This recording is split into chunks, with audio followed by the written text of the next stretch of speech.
Hmm?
Good evening, sir.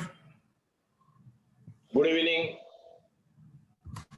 Good evening, sir. Good evening, everyone. Hello, Priyash. Hello. How are you?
Hello.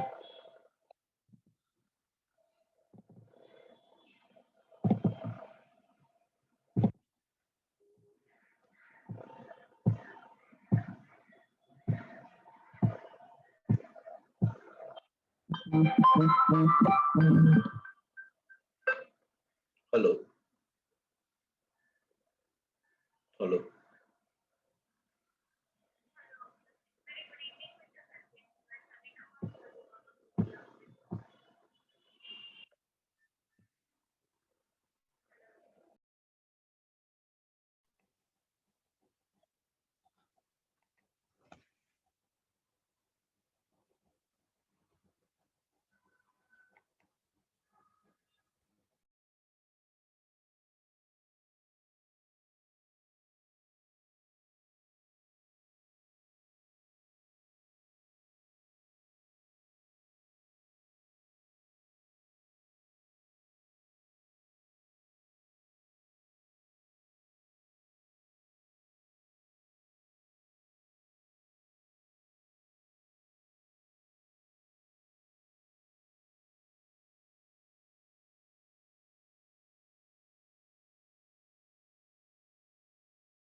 అయ్యి పిల్లలు మీరు ఏమైనా అనుకోండి అది ఇది కానీ పిల్లలు కరెక్ట్గా పర్ఫెక్ట్గా పెరిగి చేతికి రావటం కూడా ఒక అదృష్టం లెక్కేసుకోవాల్సిందే. ప్రజెంట్ కండిషన్లో అలానే ఉన్నారు.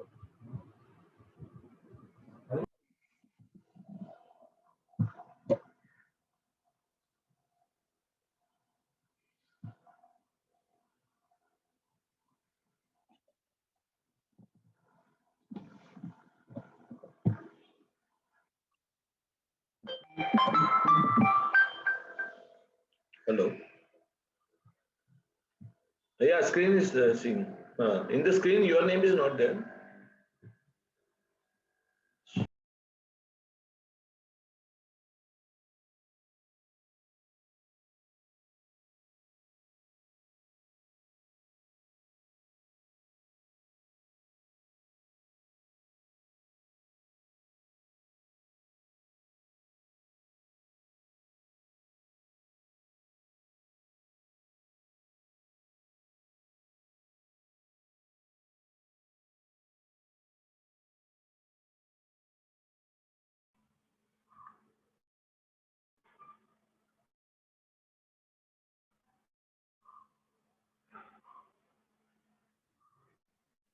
Okay.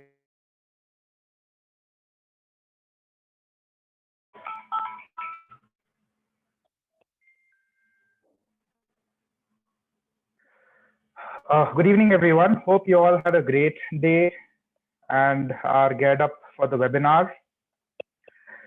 This is the first webinar of the association, which is under formation. I'm sure a lot of you are wondering what is the name of the association? What does MVA stand for? Mas, your screen is shared, so you can remove it. Your screen is shared. You close your screen. Yeah, so the agenda is live. No, we can see your speech. The other screen, your speech screen, please close it. Okay. So let me first welcome Dr. Navrang Saini. So far, everyone, Dr. Navrang Saini sir has already joined. You may continue, Mas. Yeah. So you must be wondering what MBA stands for. So I would leave that to the president, Mr. Rammohan Bhave, to take you through that. So, my job, I'll quickly introduce myself. My name is Mars. I'm a practicing chartered accountant. I'm based out of Bangalore. And so I am heading the professional development committee. So as part of the committee, my job is to bring you webinars like we've got one today. And I would like to thank each one of the participants for instilling the confidence in us. This is our first webinar and we've got an overwhelming response. So that goes a long way in motivating us to be conducting more such webinars in the future. And yeah, and I really appreciate that you've joined us today. And this is a 2-day webinar. So a little bit of do's and don'ts. So please keep yourself on mute until unless you are required to speak, and so that you don't cause inconvenience to either the speaker or your fellow participants. And make the best use of this opportunity. And I'm sure you will have a great learning session with a knowledgeable speaker we have today. And on this note, I would extend a warm welcome to each one of you. And I would like to invite our president, Mr. Rammohan Bhave, to take us through the association. Hello, pleasure to welcome Dr. Navrang Saini sir of IBBI, and thank you for accepting the invitation of the Valuers Association, which is getting formed in the formation stage. The registration is going on, and there is a huge number of members who have already joined this association. And Saini sir, I am happy to inform you that this association has been formed in the national interest. Okay, so the interest of this association does not restrict yourself, does not restrict itself to only the values professionals interest, but it is in the national interest. So we are keen here to support the IBB's activities in terms of the fact that they are trying to actually what should I say, bring this profession in a well-organized fashion. So Dr. Saini sir, you and your team and Sahu sir have been doing a fantastic job last 3 years, particularly not only on insolvency but also on the valuation course. You have been coming out with a lot of circulars and they have been very, very helpful to ensure that the values profession will grow, at the same time will remain governed. We have seen in the many cases in past that the professions have flourished, various professions, but there are some regulatory bodies had to be brought in. But the way IBBI has decentralized the working with RVOs remains to be a commendable job. The speed at which IBBI brought the exam into the force and the way they implemented the whole thing. Similarly, they took a pragmatic view and allowed the online courses is very commendable. The registered values organizations which have been created also create a good decentralized atmosphere to regulate the profession. At the outset, I must make it clear that MVA was originally name thought was Mumbai Valuers Association. Then we got the national response, and to be frank, we have some international response also. So we ended up in deciding that it will be a national level association, and I won't be surprised with the type of guidance IBBI is giving and the role they are playing that we will have to cover this into a international values association. At the outset, let me make it clear, Saini sir, that we have no plans to form an RVO, registered values organization. We have the plans to actually work on a mission of IBBI, which itself is following. For example, I call you, Sahu sir, Masiha, who are removing the non-performing assets. Because if the valuers road and the insolvency road is not performed, how will the non-performing asset go down? And you have played that role effectively for the last 2-3 years. And that gives us a great pride in IBBI. In fact, in the last 2 years, I've been observing that if you go to Google search and give the search on the name IBBI, then the rank has phenomenally gone up. That itself shows your contribution, very interesting. We already have a good board, myself, President Rammohan Bhave, Sudha, my colleague, Vice President, and then there are many committees like Geeta ji is the secretary, and then there are people from all walks of life and rather all areas. We have members from Jammu to Guwahati to Kochi to Kanyakumari and to the remote extremes of Gujarat and West Bengal as well as Assam. We have people from Guwahati. So, in fact, I will tell you, with your inspiration, we have reached many corners of India. Today, one of the students has passed from Amravati, and Amravati is the smallest city in Maharashtra. So, with your all blessings and the way you have been inspiring us, we are reaching the remote cities of India, and I'm sure we have already reached 100 cities, and we wish to reach more than 200-300 cities, because India has 400 cities of 1 lakh population.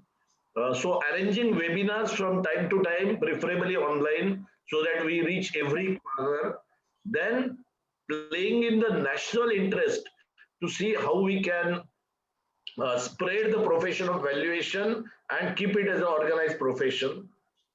Second thing is how to develop the profession and create an e-journal wherein express the views and carry out a liaison with all of you in order to have the representations put up to you, which will ensure that we act in the national interest to complete the goal or mission you are with. So with that small introduction of our association, I hand over to Sudhaji, my colleague. Sudhaji, over to you. Thank you, Bhave sir. As Bhave sir already introduced, so I have the privilege of being the vice president of this to be registered organization, our MVA. So we have been seeing that in a market economy, the valuation is needed for facilitating any transaction. So different statutes and authorities in India, they require valuation for different purposes. And as such, it also prescribes the manner of such valuation. So corporate insolvency procedure process, then, or you take the Companies Act, Tax Act. So what this has done is all is to harmonize everything and to bring them into one bucket of being a registered valuer. So it's in the process, and as we know that under Companies Act and under the process of CIRP, the valuation by registered valuer has already been made compulsory, and this is a growing profession wherein how it will unfold itself into more and more opportunities, we are definite about it. And me first being the first few valuers who got registered, so I have the privilege of valuing different type of valuation, and I'm very sure that the profession will grow in leaps and bounds. As such, the IBBI is the authority that recognizes the RVOs and the registered valuers, and it monitors their conduct and performance in accordance with the rules. It also publishes the syllabus, format, and frequency of valuation exam for all the three asset classes, that is land and building, plant and machinery, and securities or financial assets, in consultation with various stakeholders. It also conducts the online valuation examinations every day from several locations all over the country. And looking into the fact that IBBI has been doing an absolutely amazing job, and it is commendable work that they have been able to manage, being such a new authority in itself. It's a Herculean task that was given to IBBI to manage the function of IRP also, then registered valuer as well. So, and they have been able to do a very good job. And much credit should go to the leaders of the authority. And Dr. Navrang Saini, let me welcome you here and thanks. So we are very thankful to you that you've been able to spare some time for us today. I am very sure that everyone here already knows Dr. Navrang Saini, but for the sake of it, let me introduce sir formally. So Dr. Navrang Saini took charge as a whole-time member of IBBI on 31st March 2017. He has done the postgraduate degree in management and law, along with the PhD in corporate law and professional qualification as a company secretary. So Dr. Navrang Saini has served the MCA in various capacities. His last assignment was Director General in the rank of Additional Secretary at the Ministry. He has also served as the Commissioned Officer in Territorial Army from July 1985 to March 2011 and superannuated as Lieutenant Colonel. During his tenure as the ROC Delhi and Haryana, Dr. Navrang Saini implemented the first mission mode e-governance project of country's MCA 21 as a major pilot project. So whatever we see now as our MCA, so dynamic, it is it has been established under the guidance and leadership and under the chairmanship of Dr. Navrang Saini.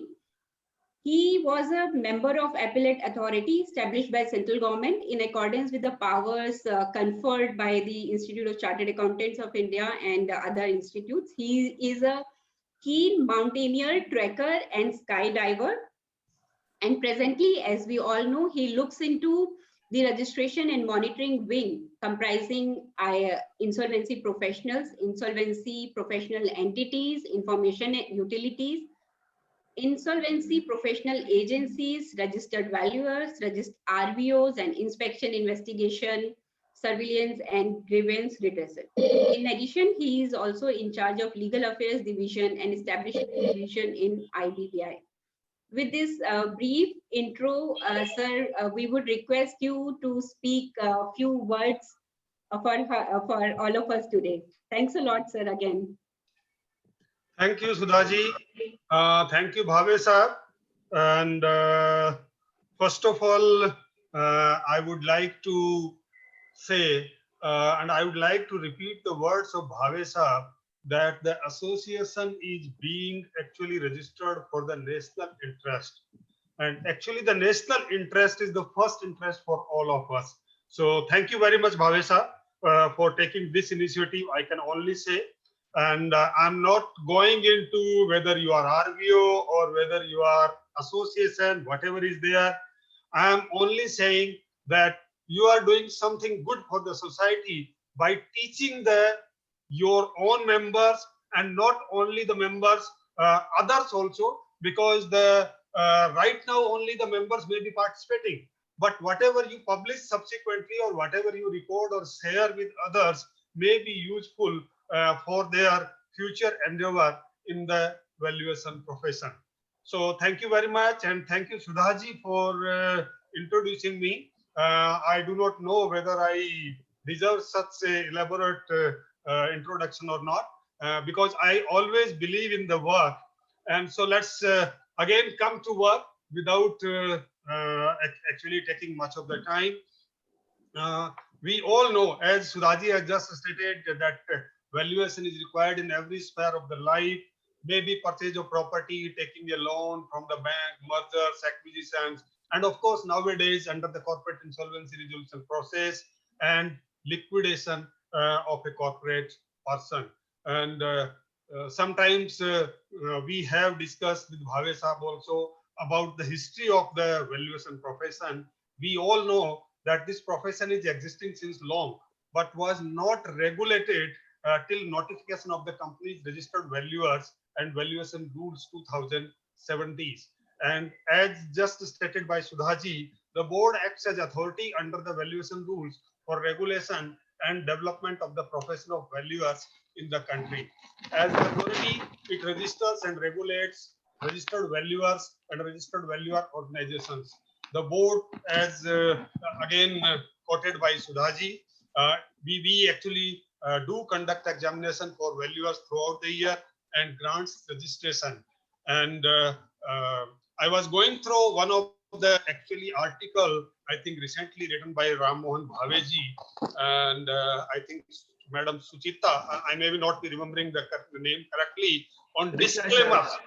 Actually, the board has issued actually the guidelines for registered valuers, and these guidelines are applicable on all the valuer reports finalized by RVs on or after October 1st, 2020. Just to share some figures on number of the valuers, since we actually conduct examination and we grant registration to the valuers. So as on date, there are 14 registered valuer organizations, 3,843 registered valuers, and 38 registered valuer entities. Now, many of the participants might be thinking, because we always discuss that what is the future of this profession. Earlier, it was not regulated by any government or statutory authority, but after the notification of the rules, the authority is actually granting registration to the valuer. So what is the future? Bhave Saab is very well aware, and others might have gone through the report of the Committee of Experts on Valuation Profession. So this committee has already submitted its report, and public comments were invited, and the government received a large number of comments on the on the report of the Committee of Experts. So we should hope for institutionalization of the profession at the earliest. Valuer organizations may be registered or may be not registered.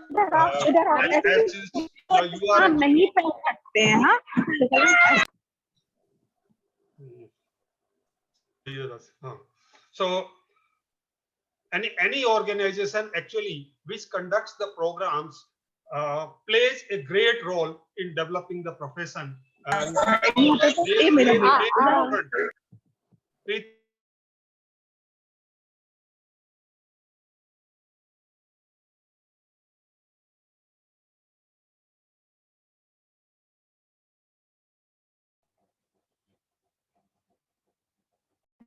Yes, sir. Navrang sir, you are muted. Yes, sir. Thanks. Yes. No, from my side, I'm not muted. Yes, sir. We can hear you now. We can hear you.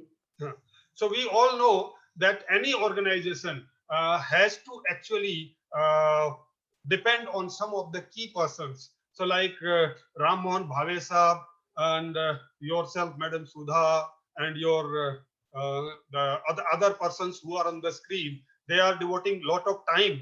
And basically, I can only say that for development of any organization, initially it requires lot of time, and specifically Bhave Saab has stated that it requires speed, and unless the speed is there, it may not actually achieve its goal, whatever it is decided by the front runners. So you all are front runners. I can only say you that Bhave Saab, Madam Sudha Gupta, who is, as she stated, that she is amongst the first registered valuers, and of course she is IP also, chartered accountant. And I have been actually reading the articles of the president of the association, which is to be formed, Mr. Bhave. So lot of contribution is there from all of you, and definitely this increases the capacity of your members. And unless the capacity is there, members, basically the image of the members may not be up to date. So I'll only request that kindly teach your members two things. One is the ethics, and the other is national interest. Of course, personal, I'm not saying that one should not look into the personal interest, because everyone actually works for the bread and butter. So definitely for earning, one have to work. But simultaneously, he or she should see that yes, they are working for the national interest. So without taking much of the time, because this is all actually the webinar is on technical part. So I leave on the technical experts to teach the participants. So thank you very much, Bhave Saab. Thank you very much, Sudasi, and thank you very much all the organizers who are on the screen. So thank you very much for inviting me. Thank you. Thank you. आप mute Thank है, you, Bhave sir. Saab. Thank you, sir. Dr. Saini sir, thank you. In fact, we have committed to you that we will be working in national interest, and the article which you have sent you on the claims, caveats, limitations and disclaimers, there also we have made some suggestions. And recently our finance minister Nirmala Sitharamanji was in the Mumbai city, and there also we have given a small representation to consider the thing that all the borrowers who have borrowed more than 50 crores, they should be brought under Ind-AS so that the NPAs can be reduced, and through the fair value concept, valuation should be made for them also. Then our purpose of NPAs can be reduced, because there are a lot of loss-making corporations who are not under Ind-AS, and therefore they are not forced to do fair value. The second part which we have requested and send you and Sahu sir the write-up, that can you consider the banks to do yearly valuation of compulsory yearly valuation of securities given as a for taking loan. So that will be another area where valuers can contribute to nation building. So these 3-4 suggestions we have sent, please consider them. And with this, I hand over to Aditi Mittal to introduce the speaker and take the ESOP webinar forward. Thank you for the great response from participants. I think Navrang Saini sir, you have attracted also a lot of audience, not only to join, but promptly join. Thank you for that. Thank you. Thank you very much, Bhave Saab. And I may kindly be permitted to leave. Thank you very much. Sure, sir. Thank you for sparing time. Thank you. Thanks. Yeah. Aditi, go ahead. Thank you, sir. Thank you. Thank you. Thank you. For your valuable time. Thank Good you. evening, ladies and gentlemen. I am Aditi Mittal, CA and Registered Valuer, and I'm a part of Profession Development Committee. On behalf of the Managing Committee of MBA, which is under formation, I would like to introduce to all of you CA Anjan Babu. He is a chartered accountant, an insolvency professional, and a registered valuer. He is founding partner at Anjan and Company, which is a Bangalore-based CA firm, and he is also a faculty at ICI, ICMA, and Indian Institute of Valuers. He is also an active member of various other valuation associations. So also in the past, Mr. Anjan has been a faculty to other institutes and universities like St. Joseph College of Commerce and Christ University. And he's worked in a CA firm as a corporate finance manager at Rao and MR. He shall be enlightening us with the technical sessions of ESOP valuation today and tomorrow, after which we will be holding the Q&A session at the end on both days, which will be moderated by CMA Anjay Mohan today. And please, I would request everybody to keep yourself on mute to avoid any disturbance. We look forward to engaging an insightful session from CA Anjan Babu. Uh, Hi, Anjan, sir. A very warm Hi. welcome to you on behalf of the MBA Managing Committee, and thank you for sharing your knowledge with us. Yeah, thank you for the warm welcome, Aditi madam. I'm very pleased to be here. CA Ram Mohan Bhaveji, CA Sudha Ji Bhushan Ji, CA Aditi, CA Maz Vasi, and my professional friends. I am very much humbled by the opportunity given to me to present the technical session on ESOP. Let me just share my screen. Mars, can you stop sharing the screen? Yes, thank you.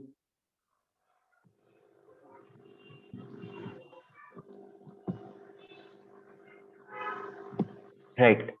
So, without going into much further formalities, I would like to commence the session. I'm very much eager to share the little bit of knowledge that I might have gained. Just before we directly jump into it, I'll just like to extend my heartfelt thanks to all of you for being part of this, and Ram Mohan Bhaveji and Mars for helping me coordinate and organize all this. I'd like to thank MBA for creating this platform. I'd like to have a special mention of one Mr. CA Abraham Matthews, who guided me in some of the technical aspects where I found it a little bit challenging. So he's as much credit due for all the little bit of knowledge that I have. And of course, I always thank my gurus and my family for supporting me in this. Right. So let us get into the discussion for ESOPs. Now, how we will structure the program is, we are going to look at it completely from the valuer's point of view. That is, as soon as we get the assignment, what should we do? How should we structure the assignment? How should we plan for the assignment? How do we recognize risk areas?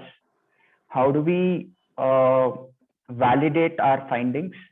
And all of it in a very organized way. I have created a small flow chart, right? So that will be the workflow that we will have to, that usually we follow in our firm. Then we'll also look into the multiple aspects that are there in employee stock options. That is, we look at it from Companies Act point of view, Financial Reporting Point, Income Tax Act, and FEMA Act. However, I'd like to put a disclaimer here that we are not going to go very deep into all these laws, but we'll only go deep into the financial reporting perspective only. The reason being why we are even touching upon the other three things are because as a valuer, we need to have a multifaceted view. If the company is going wrong anywhere, when they come for the assignment, we should be in a position to tell that this is not right. You might have to look into it, even though we might not even be paid for it. At least because of our professional knowledge, it will be our duty to point it out. So that is why we will briefly skim through it. And then, of course, we'll do the option valuation, which we will try to reduce the complexity involved in it and try to simplify as much as possible. And then there is one practical case study that I have developed. After I worked on multiple ESOP assignments, I have just combined the many practical aspects and put it into one mega case study. So in fact, I myself have not solved the case study completely. I will be solving it with you. but it will be an interesting case study that we can solve. The data for which I have actually sent it just before the meeting. Hope you have received it on your WhatsApp. Then we will be looking at the valuation report, right? How we should structure the valuation report. What are the caveats and limitations that we have to present for an ESOP valuation, and the minimum management representation letter that we have to take. So after that, we will have a Q&A session. We will have a little bit of 10-minute Q&A today as well as tomorrow. I have received about in total 48 to 50 questions, which all of you have filled out while registering for the program. I will try to address most of those, and I think most of it will be covered during the course of our discussion, and those questions I will not be taking up specifically, but those questions which will not get covered in the flow of the discussions, those questions I will manage to take it up, and we will attend to it. And of course, I request you to forgive me if I have made any mistakes during the presentation. It's just a little bit of knowledge that I might have acquired from here and there, a bit of reading and a little bit of assignments. So if I make any mistakes, I apologize for it.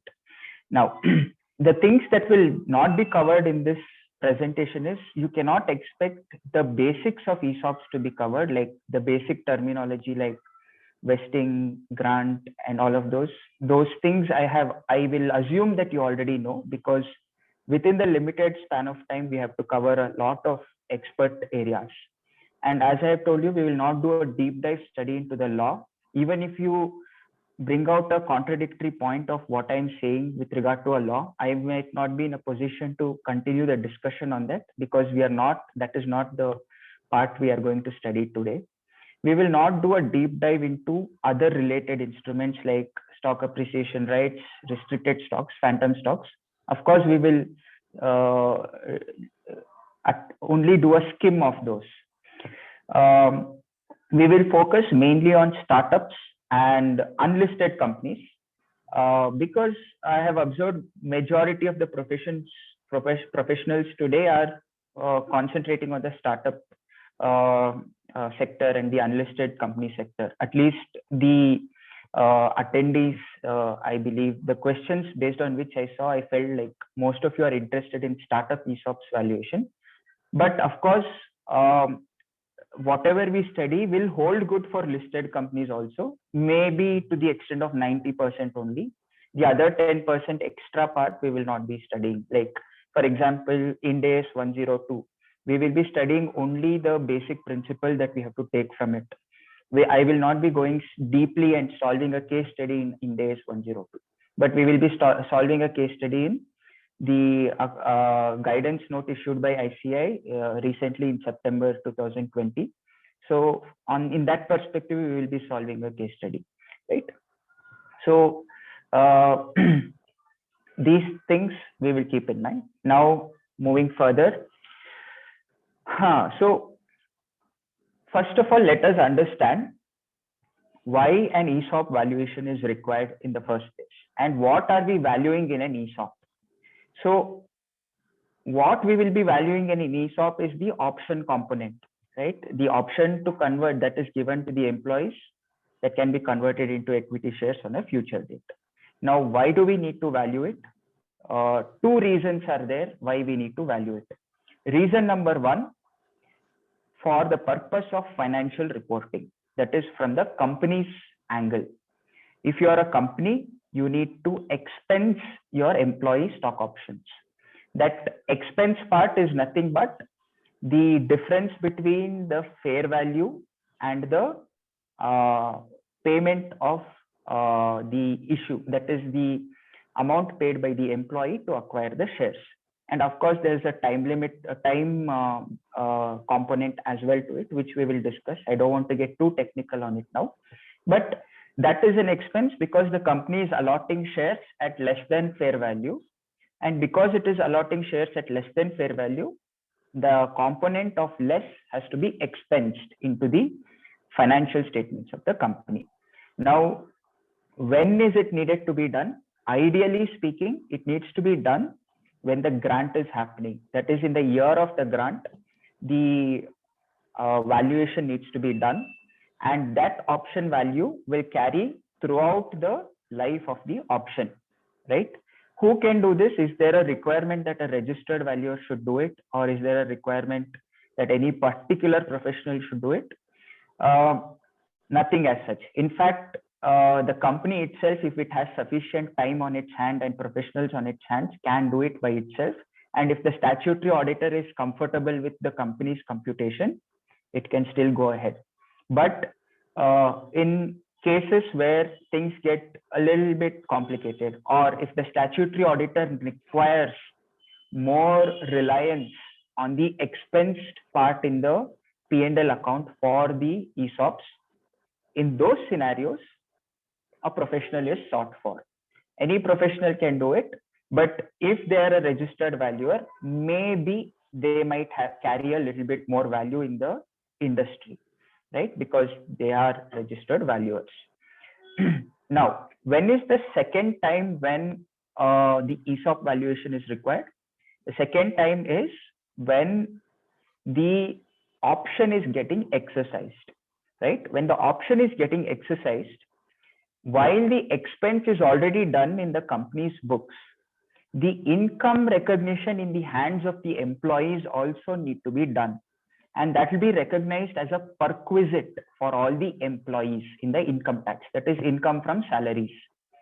Now, that computation of fair value of option for recognition as a perquisite in the hands of the employee can be done only by a SEBI registered category 1 merchant banker.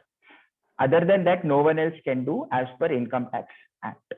So this is a brief on why the ESOP valuation is required. So I hope some of the questions that were asked in relation to this are cleared by this, right? Now we will get into the, for a valuer, if they get the assignment of ESOP, what is the typical workflow, right? Now, after every topic, what we shall do is, I will give a pause for about a minute and I'll ask you if you have any doubts. So if anyone has any doubts after the completion of topic, they may, one professional at a time may unmute themselves and ask a question by introducing themselves. That is, they have to tell out their name and do it so that it's easy to speak, right? So the typical workflow in ESOP assignments, let us see. So as soon as we receive an ESOP valuation assignment, right? So the first thing that we usually need to do as professionals is sign LOE and LOA, letter of engagement, letter of acceptance, and also get a board resolution appointing you as the registered valuer for the ESOP assignment. If you're not a registered valuer, as the professional who is going to do the ESOP valuation. And then after the LOE, LOA, and board resolution are signed, now that the assignment is with you, right? The next thing that we need to do is send out the list of documents required for you to carry out the assignment. And the list of documents required for the assignment I have shown in the next slides. Out of the documents that we get, one of the most important thing that we need to do is next is take a look at the employee stock option plan, right? The plan document, and also look into the ESOP register. I think Mr. Ankush is raising your hand. Do you have a doubt, Mr. Ankush? Do you want to speak? Yes. Yes. My query is that in the previous slide you said that if at the time of prerequisites, understanding the prerequisites of income tax, the valuation must be required from merchant banker. Correct. If the company is unlisted private company and issuing ESOPs, so at the time of grant of ESOPs, they have taken the valuation report from registered valuer, And at the time of exercise of option by the employees, would it be required to take another valuation from merchant banker, or can we take from the registered valuer also? No, we can take only from merchant banker, but there is a proposal in valuers bill to involve registered valuers in income tax related valuations as well, but that is still pending to be approved. But as of now, only a SEBI registered category 1 merchant banker, be it listed, unlisted company, they have to take that report. Oh, okay, sir. Okay. Thank you, sir. So now, after studying our ESOP plan and ESOP registers, we have to identify some of the key components there, be it the vesting schedule, be it the vesting conditions, and the overall ESOP plan, that is the number of stock options granted. All of these minute little observations we need to do, right? Once it is done, we have to verify its validity and completeness. Many a times, for reasons unknown, the ESOP plan will not be drawn out properly by the management of the company. Sometimes they would have missed out providing the exercise period. They would have missed out on providing the vesting period properly. Vesting conditions wouldn't be mentioned properly. And what happens is, any incomplete ESOP plan will directly translate as a risk area for the valuer, right? Because we need to do additional validations, we need to have additional set of communications with the management. So it is very important that the first step that we do is that the study the ESOP plan is done perfectly well, and we have identified every flaw in the document possible. And once we have completely understood the ESOP plan, we have to look at it from different perspectives, that is Companies Act perspective, Income Tax Act perspective, and we also need to look at it from the FEMA Act in certain cases, just so that you can provide some value addition more than the assignment that you have been given, right? So it may not, it shouldn't happen in the future date that the company failed in FEMA compliance. ESOP registered valuer was there, company secretary was there, statutory auditor was there. None of them were able to point it out. So that becomes sort of a black mark on everyone involved, right? So it is best at least someone is a safety net. And I feel the last point of safety net a person can have is that registered valuer, because they're an independent professional, but still has positive success. They expect positive success from the client, right? So, but still we are extremely independent. So that is where we need to verify it from all possible means. It wouldn't take much time for the valuer if they have the knowledge. Then after recording the risk areas, we need to find validation methods. That is, once we know what these risk areas are, while after studying our ESOP plan and ESOP register, we need to have a plan of action for all these risk areas. In fact, in the case study that we will be studying, it is only filled with risk areas. And I will probably try to show you what are the methods that we can use to validate those risk areas. Then, of course, we need to prepare our ESOP model that will be based on, Excel workings we will do. We'll either use one of the fair option pricing models, right? Or in certain circumstances, we can even just go for the intrinsic method. But of course, we need to validate why we are going for intrinsic method. And we prepare the ESOP model, and that ESOP model will ultimately have the output of not just the option price, but also what is the ultimate impact on the financial statements, right? So you can just plug in the number in the financial statements that they have given, like a provisional financials, and see what kind of impact it will have. And once it is done, you should collect all the management representation letters to validate the assumptions and information received. And then finally, prepare a draft, give the draft to the management, listen to their point of view. And if any of their point of view merits any changes in the report, you can go ahead and make those amendments. If not, you can issue the final report. So this is the typical workflow in any ESOP assignment, right?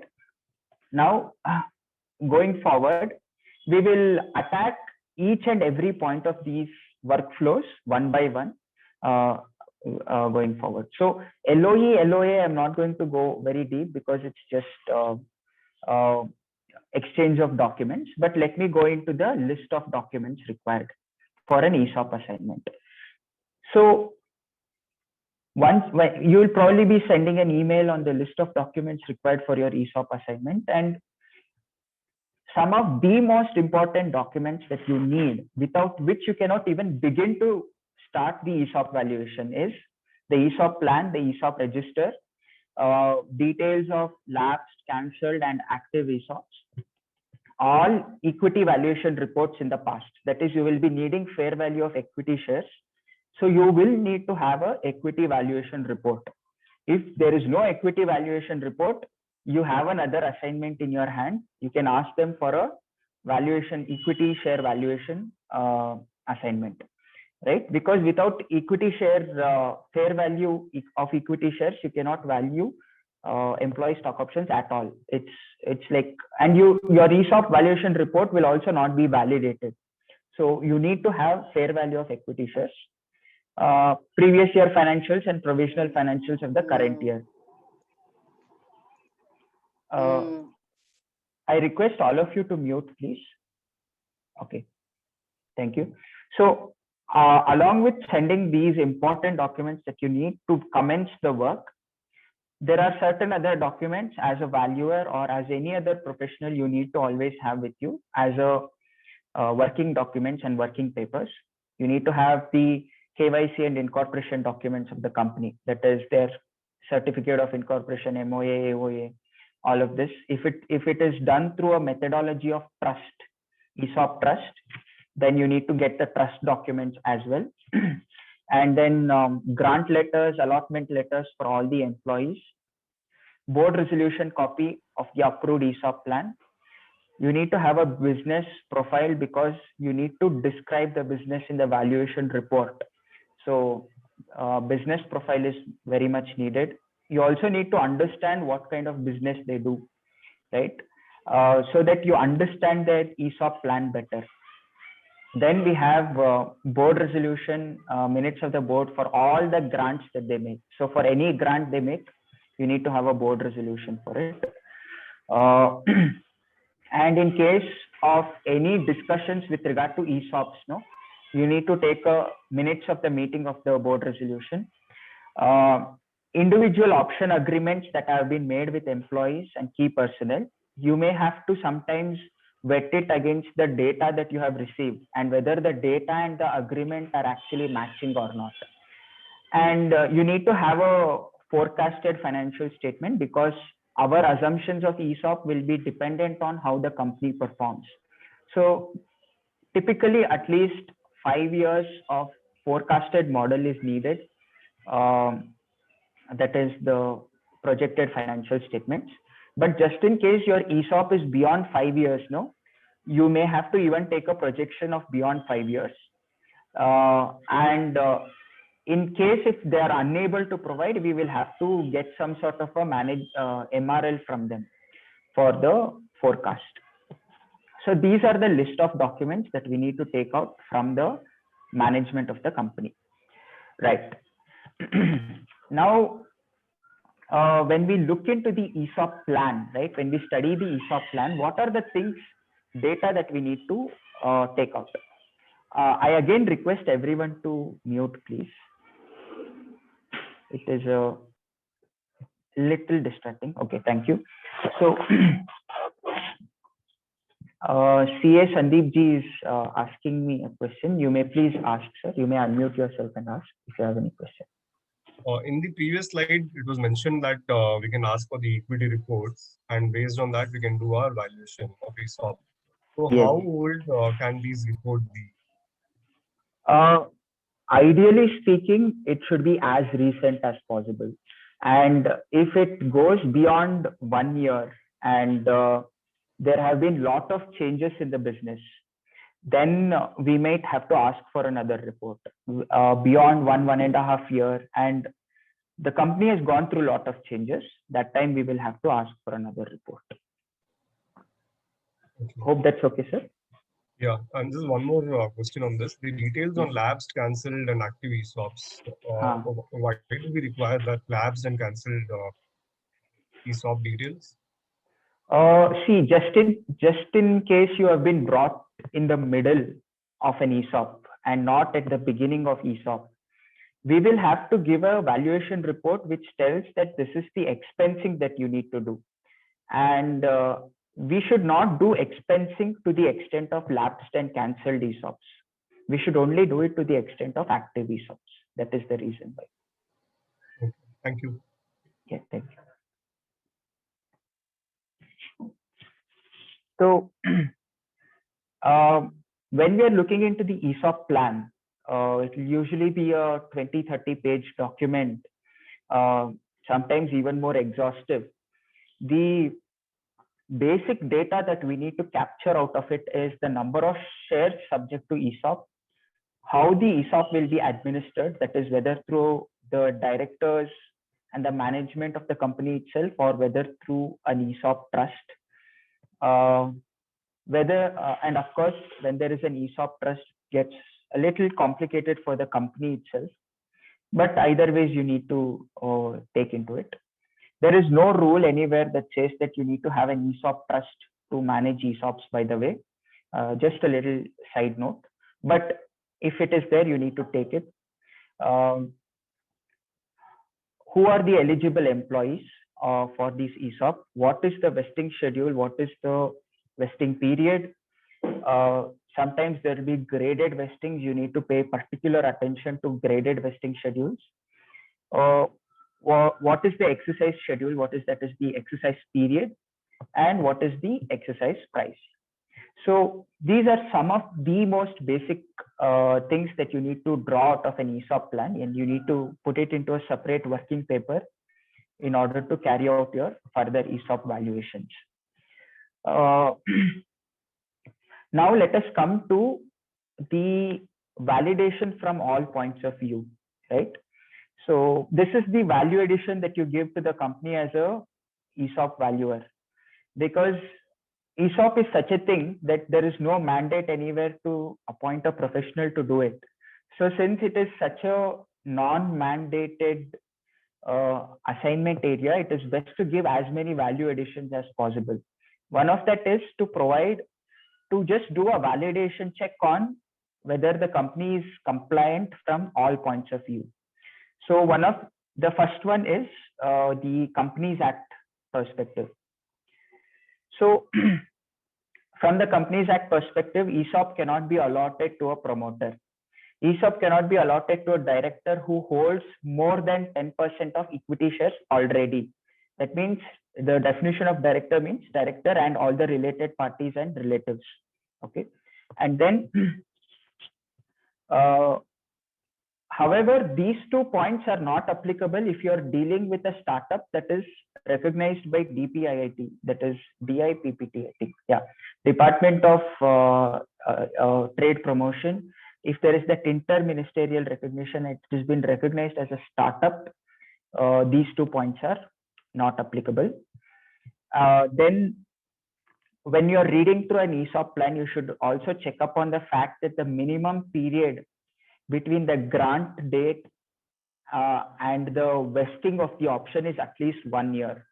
See, what happens is, in a regular circumstance, service period will be the criteria for vesting of option. That is, if the employee has served for say 1 year, 2 years, 3 years, then the options will vest with them. But in some typical other circumstances, unique circumstances, what happens is the criteria will be performance based, right? And just in case if the performance happens within 1 year, the options will start to vest. So if that flaw is there, you should identify that. You should identify if the performance can be completed within 1 year, and if the performance gets completed within 1 year, is there a backing clause that says that even though the performance gets completed within 1 year, the minimum vesting period will be at least 1 year, right? So this is one thing we need to keep in mind.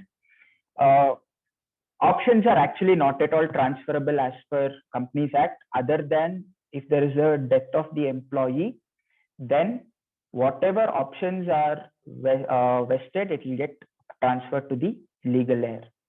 Then the register of ESOP must be maintained in one form called SH6. And any entry in the register of ESOP must be authenticated by the company secretary, that is the appointed internal company secretary, or any person authorized by the board. So along with the list of documents, you can ask for all these things, and you can keep a look on all these things so that you have a assurance that the company is complying with all the requirements. Then let us look at FEMA perspective. FEMA, there isn't much to look into, but there is one form known as Form ESOP that needs to be filed with the RBI within 30 days of ESOP allotment done to a non-resident employee. That is, the company is Indian company, but the ESOPs are allotted to a non-resident employee. That time, within 30 days, RBI reporting must happen. And also every year, annual statements must be filed of the register of ESOP, right? So you can just send a communication to the client saying that, can I have a copy of these two as well? So that in case if they don't have a copy, that means they have not complied, which comes to their attention that they are yet to comply. But it will not affect your valuation in any way. Next is the income tax perspective. We already briefly discussed upon this. Again, we'll take a look, a little bit deeper look, but not very deep. So in terms of income tax, it's very simple. The perquisite is fair market value minus the exercise price, FMV of the shares, okay, and exercise price. TDS is required to be deducted by the company at the time of exercise. That is, when the exercise happens, TDS needs to be deducted. But as per the previous budget 2020, certain relaxations were given both in terms of when the taxes need to be paid and when the TDS is to be done. That is basically an employee has about 4 years from the end of the previous year in which the ESOPs have been exercised to pay the tax. That means when the employee decides to pay in the next 4 years, that time the company can do a TDS in relation to it. The company need not do TDS immediately upon exercise.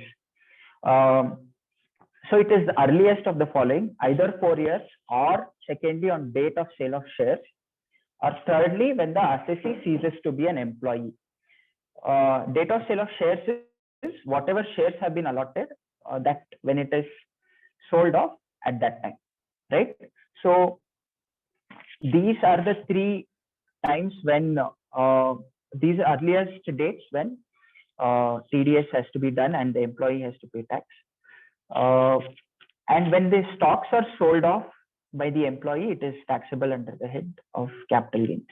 So I see a question coming. You may please ask. Unmute yourself and ask. Yes, thank you. Thank you, Anjan. It's Sudha here. I have Hello, a basic ma'am. question. If you could, if you could tell the section from which this 4 years is coming, that the employer has 4 years to deduct the TDS and deposit.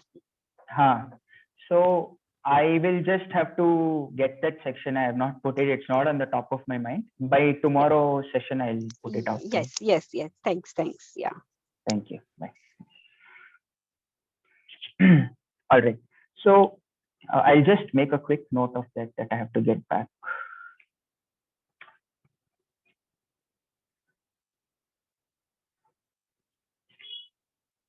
Just a moment.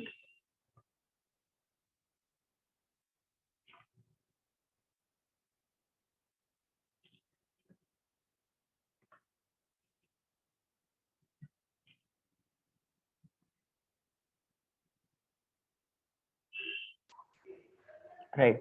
Is my screen visible now? I just wanted to check. Yes, Anjan, it is visible. Okay, thank you. So now coming to the accounting perspective. See, ultimately what we are trying to achieve when we get an ESOP valuation assignment is, we are trying to get the fair value of the option. We need to know on how many instruments we need to apply the fair value of option, and a multiplication of it will just get us the expected cost to be recognized. Such a cost has to be amortized over the life of the option. That means in whichever financial year it falls in, throughout the life, like something like a depreciation, you would say, throughout the life of the asset. Similarly, throughout the life of the ESOP, the cost has to be recognized. That is putting it in as much bare, easy, simpler terms as possible. So these three tasks we have. These three tasks we have to achieve it perfectly to give a good valuation report: fair value of option, instruments, and the cost to be recognized year on year. And that is all this, everything is surrounding. Right now, to help us do this, right, ICAI has come out with the guidance note on share-based payments. So it not just covers ESOP, but it covers various share-based payments, be it a payment linked to the share value, like a stock appreciation, right? Or be it payment of shares in exchange for a service or a product. So everything is covered in the ICAI guidance note. The previous guidance note was dated 2005, but some subtle but important changes have come since then. And the latest guidance note is that of 2020. And out of this guidance note, I'm going to pick out only three things, because the guidance note is exhaustive. I'm going to pick out only three important things that are relevant for today's and tomorrow's discussion. The first discussion is where I have also seen many questions come in the query box. That is the fair value and intrinsic value. Which to choose? What is wrong in taking intrinsic value? Or why can't I just take intrinsic value? Right? That is one question. Second is the pricing model to choose in the case of fair valuation. There is one, I feel personally that there is one fallacy that every valuer falls into, is that choosing the model is very important. It's either do or die if I choose Black-Scholes or a binomial tree model. That's not the case. Both are internationally recognized pricing models. Whatever workings that we need to do need to be validated properly.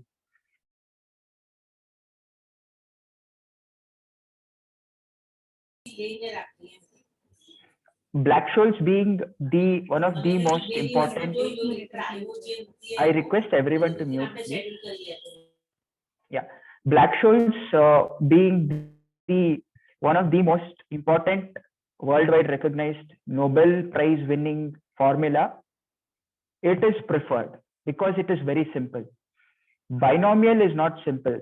It requires multiple iterations. It requires multiple inputs, multiple assumptions.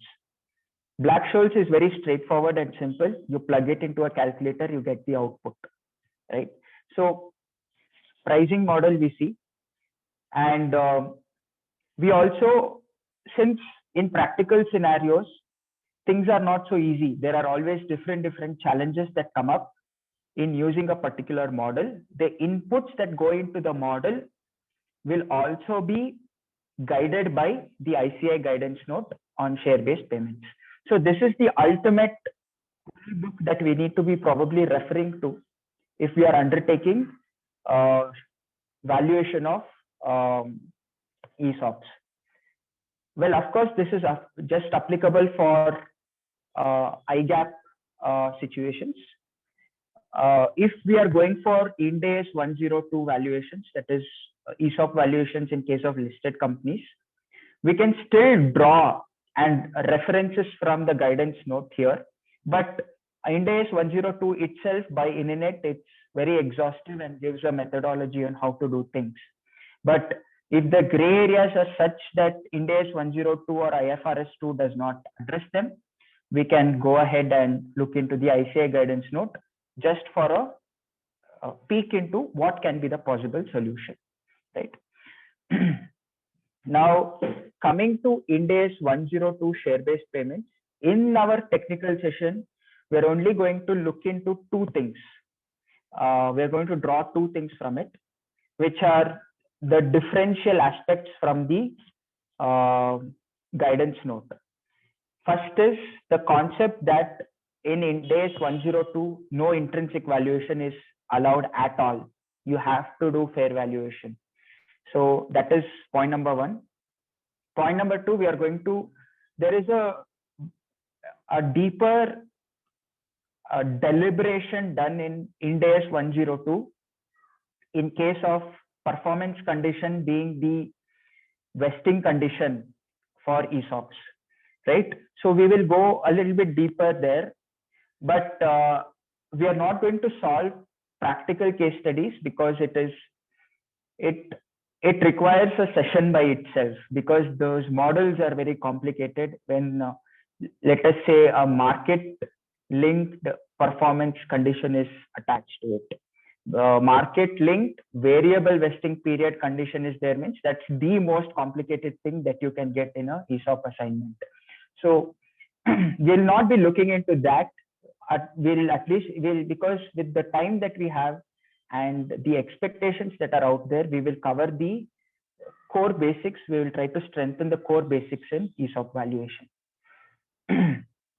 Now, what is the difference between the intrinsic value and the fair value? That we need to understand. So let me just, for the sake of bringing it out there, let me just tell you what intrinsic value is, so that it will not be a point of confusion later on. Intrinsic value means the fair value of equity shares reduced by the exercise price. Okay, fair value of equity shares means the value of the share of the company, right? Minus the exercise price. Exercise price being the price at which the employee procures the shares upon exercising the option. Okay, that is the intrinsic value. That is simply the net amount of benefit that an employee has by getting ESOP, that anyone can do, A minus B, right? That is intrinsic value. Very simple, straightforward. Now to this intrinsic value, if we add the component of extrinsic value, I would say extrinsic value. Extrinsic value means the factors that are outside, which are time value and volatility. Time value and volatility have a very unique relationship attached to it, because higher the volatility, longer the time period, the more impact that an option value has. So we can actually put it all under one head called as time value, but the time value has three components in it rather. One is the time value of money, second is the volatility, third being the risk-free rate of interest. So these three components put together become the time value. Now the intrinsic value plus the extrinsic value, that is the time value, put together become the fair value. And that is what we need to do, fair value. Intrinsic value, anyone can do it. It's easily available with data. Extrinsic value is the part where our roles come in, computing the extrinsic value. And then we put together in a neat report and give the estimated fair value of the options, right? So now the agenda will sit straight with us. So the extrinsic value is what we need to find out to move further in the valuation assignment. Now, let us take a look at a few things. What the guidance note on share-based payments of 2020 is trying to tell us. So first is it tells us that we should adopt the fair market value for the option price. But in many instances, even in listed companies, you will not get the fair market value of options, right? Only a few companies are trading on the F&O sector. So you will not get the fair valuation of all the options that you're doing. So market value directly. So that means you have to carry out the fair valuation. Market valuation is not readily available. Now to estimate this fair value, there are multiple methods there. Black-Scholes, binomial, Monte Carlo. In case if you do not have sufficient data to carry out any of these activities, only then you have to adopt the intrinsic value. So here I would like to put across the stark contrast that was there in the 2005 guidance note. 2005 guidance note was very simple. You can either use a fair value model or you can use an intrinsic value model. The choice was up to the company. Choice was up to the financial reporter. Now that choice has been streamlined. The choice is still there, but it's been streamlined and it is clarified. It's clarified saying that you need to use the fair value, but in case only when the fair value is not easily attainable, easily estimatable because you do not have data properly, then only then you can go for the intrinsic valuation. Because many a times the concept of time value was not being taken by the companies, because of which there was underreporting of expenses. Now that this has been streamlined, especially we have more opportunities because companies wouldn't want to get into the business of only doing this. They want to concentrate on their operations and they would want to give out all these, they would want to outsource all this to the professionals. So this guidance note became a boon for us professionals because we have more work to do now. Our knowledge is coming to usage now. So this is one aspect that we need to keep into fair value versus intrinsic value. Just a moment.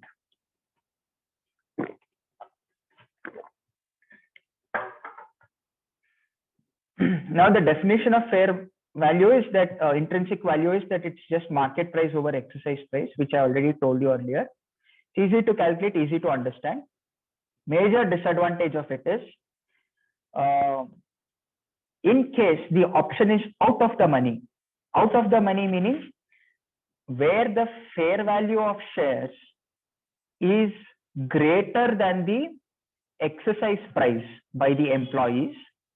What are you going to do then, right? You cannot use intrinsic value at that time because it's a negative. How can you have negative value for ESOPs? So the only option is it's 0. But what happens is, let us take an example of let us take Swiggy. Let us take the example of Swiggy. I'm just going to take numbers out of thin air. I do not know Swiggy's numbers on the top of my head. Let us assume the price of Swiggy's share today is 10,000 rupees per share. And they came out with an ESOP plan with a vesting schedule of say 5 years. And they placed the exercise price at 11,000 rupees. Because over the next 5 years, they have a very optimistic view that the share price might not be 10,000, it will be 20,000. Right? There will be about 9,000 rupee profit after 5 years to our employees. So it is very much possible in very fast growing companies that the exercise price is higher than today's fair value. Right? So the exercise price, they kept it at 11,000. The current fair value is 10,000, exercisable after 4 years or 5 years.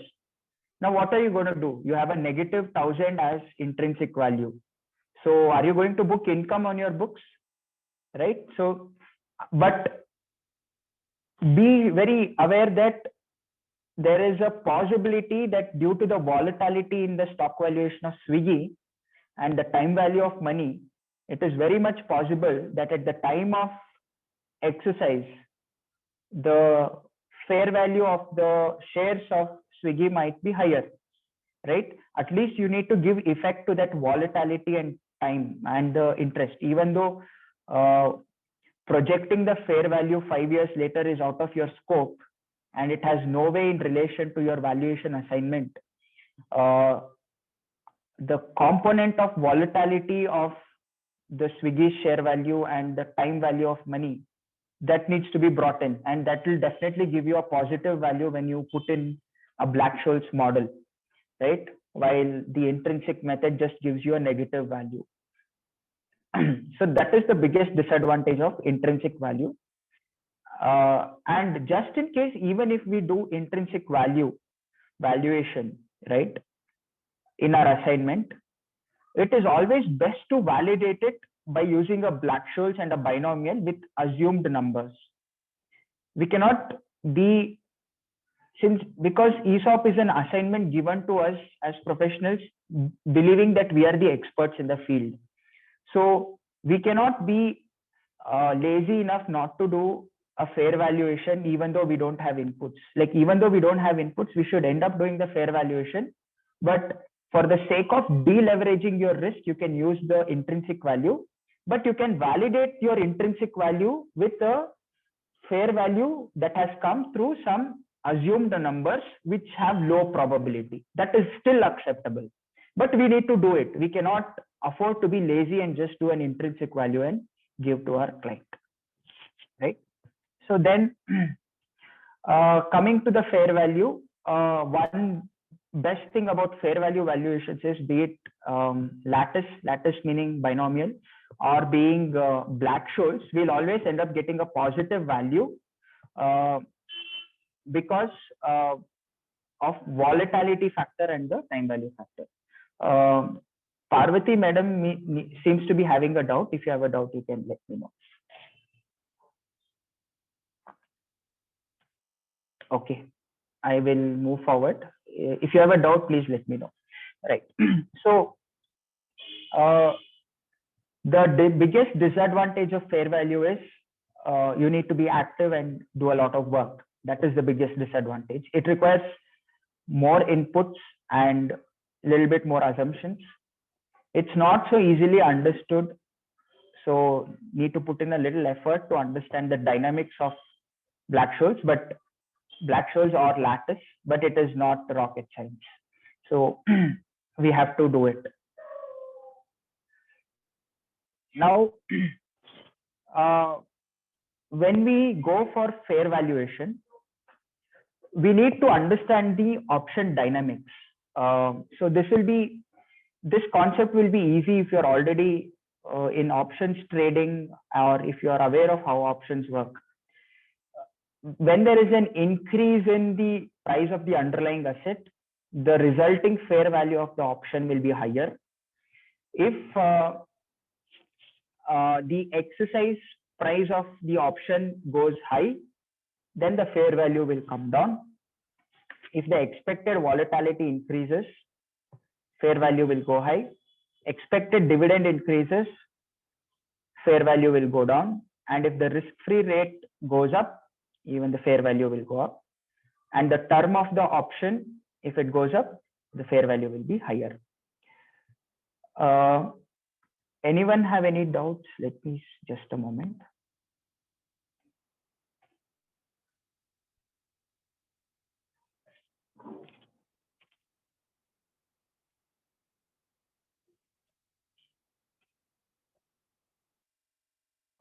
So someone may be having some access to my desktop. I request you to just remove that, please, the markings.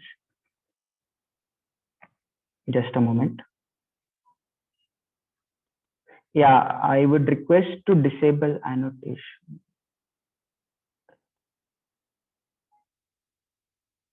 Right. I request not anyone to not use the annotation option, please. So this is the basic on the fair value and the intrinsic value component. Now, sometimes when we do fair value using a Black-Scholes or a lattice model, you may see that it does not have much difference with the intrinsic value of the shares, intrinsic valuation of options, right? And that happens only in deep in the money options. So when I say deep in the money options, let us assume that the fair value of shares is say 5,000 rupees and the exercise price is just say 10 or 20 rupees. Now, the intrinsic value itself is very high. It's about 4,980 rupees or something is the fair value of the intrinsic value. And the difference between the strike price and the fair value is very huge.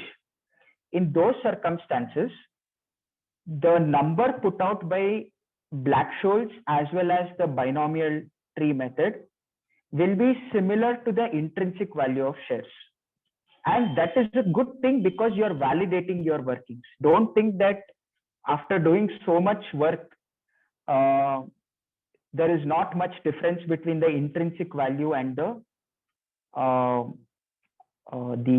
fair value of the options. But for deep in the money options, you can already predict what your fair value of options will be, plus or minus 5 rupees, basically, that what volatility and the time factor will add for deep in the money, like extremely in the money options. However, we can use the model only for validation that needs to be presented in the report.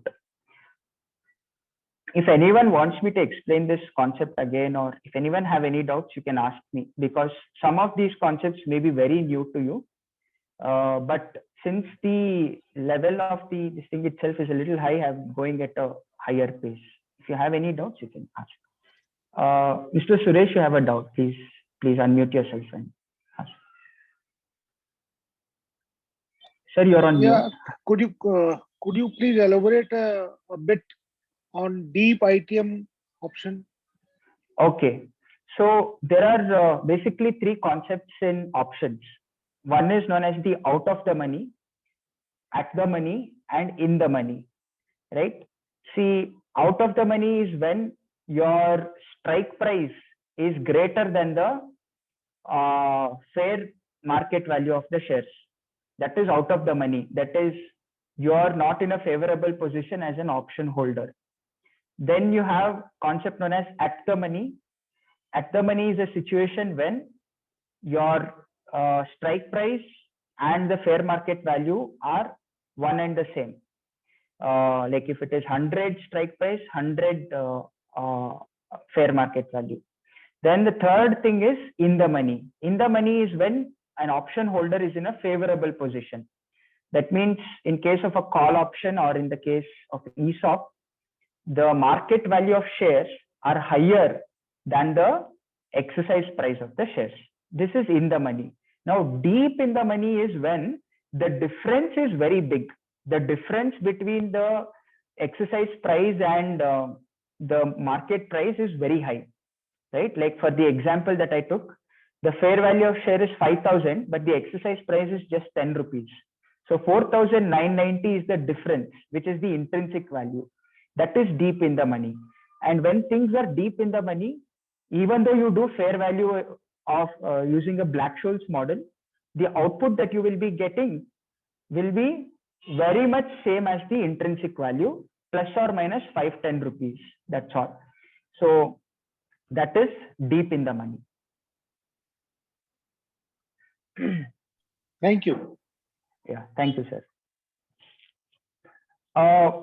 Now again, a little bit of guidance given by guidance note.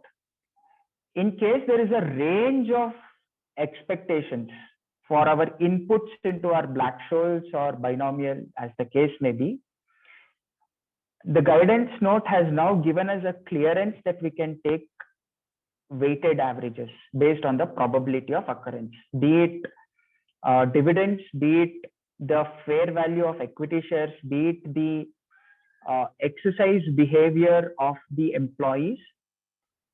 We can go for probabilities.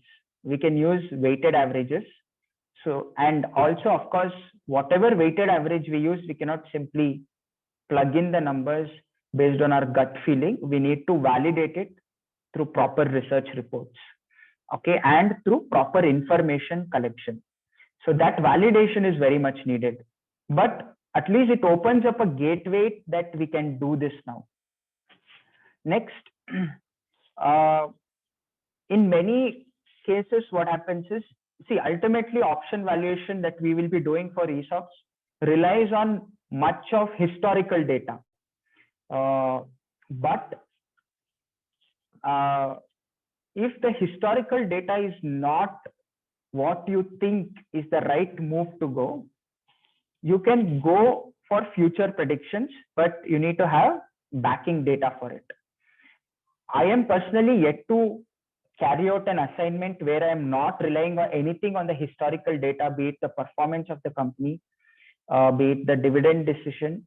I'm yet to do something practically like that, and do something that is just future forecasting, which I feel is a lot of risk for a valuer. But if anyone can do it, it is us. But I'm yet to come across an assignment that is like that. So different approaches can be taken for this. Now comes some of the tricky parts in the ESOP valuation, right? One of the tricky parts that we have, just a moment, I'll just check the chat box if anything. Vaidyanathan sir is asking, what is ESOP for a startup where past data is not at all available? How to do fair value estimation? Yes. So when I say past data, right, I don't typically mean past data of the company itself, be it something like volatility. Volatility we cannot get for an unlisted company unless there are multiple rounds of funding happening throughout the year. Volatility can be observed only through a comparable, and many a times we end up taking historical volatility. So Rangaswamy sir has a doubt. If the excise price is higher than the fair value, okay, at the time of grant of option, how the accounting of expense is done? Can you please clarify? So when the excise price is higher, we still need to do the fair value of the option. We will get a positive figure. Do not be under the assumption that we will get a negative figure, because Black-Scholes is designed such a way that in case it is out of the money, the intrinsic value is automatically worked out to be 0, and we get valuation for the volatility component involved in the, or volatility assumption that we would take.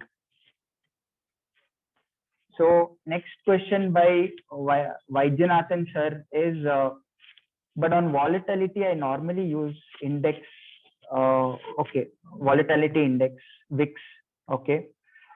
Is there any fundamental problem with that? Yeah, there is a fundamental problem with that. Not such a big problem.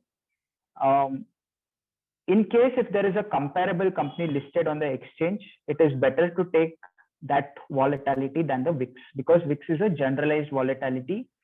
For it is related only to the shares that are traded on the F&O platform, right? So what happens if your company is nowhere in relation to any of the shares that are listed for the F&O, right? You have a very unique startup. Taking a volatility of, say, the Nifty 50 or the F&O segment companies, and for putting it on our company over here, it would validating your assumption will be very difficult. VIX is just a metric, and VIX is just a volatility in relation to the F&O sector companies. How to justify that in the report becomes a challenge. If someone tomorrow comes and questions, why did you take VIX? If the assignment goes into a dispute at a higher level. I mean, on a regular basis, there is no one who will be monitoring our work, but it is always best to be prepared for a rainy day. So in our validation, if the only validating sentence that we have put is VIX is the market volatility, nowhere in any of the guidance note, nowhere in the methodology to use the Black-Scholes model of any place, they say that you have to take the market volatility. In fact, everyone everywhere says that you have to take a comparable company volatility or comparable company details. So that is the reason why I tend to move away from VIX. And usually VIX is a little undervalued. If you take VIX, it doesn't cross beyond 20%, 22% on any day, except when there is some major event that is happening. So in such a situation, it becomes very difficult to have a very ambitious startup, a risky venture capital seed funded backed startup to be pegged against the same volatility as the well-established F&O segment companies. So that is the issue that I have. So just a moment. Comparable meaning, say we can sector volatility, say fintech and automobile. Sir, we will look into this during the case study. The discussion is going more towards that. So we'll look into it in a case study. Right. So now, fair value, one of the tricky areas is we have the expected, the exercise done by the employees may not be on the last day of the ESOP exercise period, or it may not be on the first day, right? So exercise period may range between 1 to 3 years in any typical ESOP plan. And sometimes there are cases when there are no exercise periods at all. In fact, I had a small chat on a different group with Mr. Ram Mohan Bhave on that. We had a discussion going on. But many circumstances, this finding out the life of the option, right? That is after the vesting period, when do these employees exercise their options, becomes a much matter of debate. Okay. And here is in where the professional instincts of us should kick in. At any typical estimation of early exercise, right, needs to be looked into the behavioral aspects of the employees.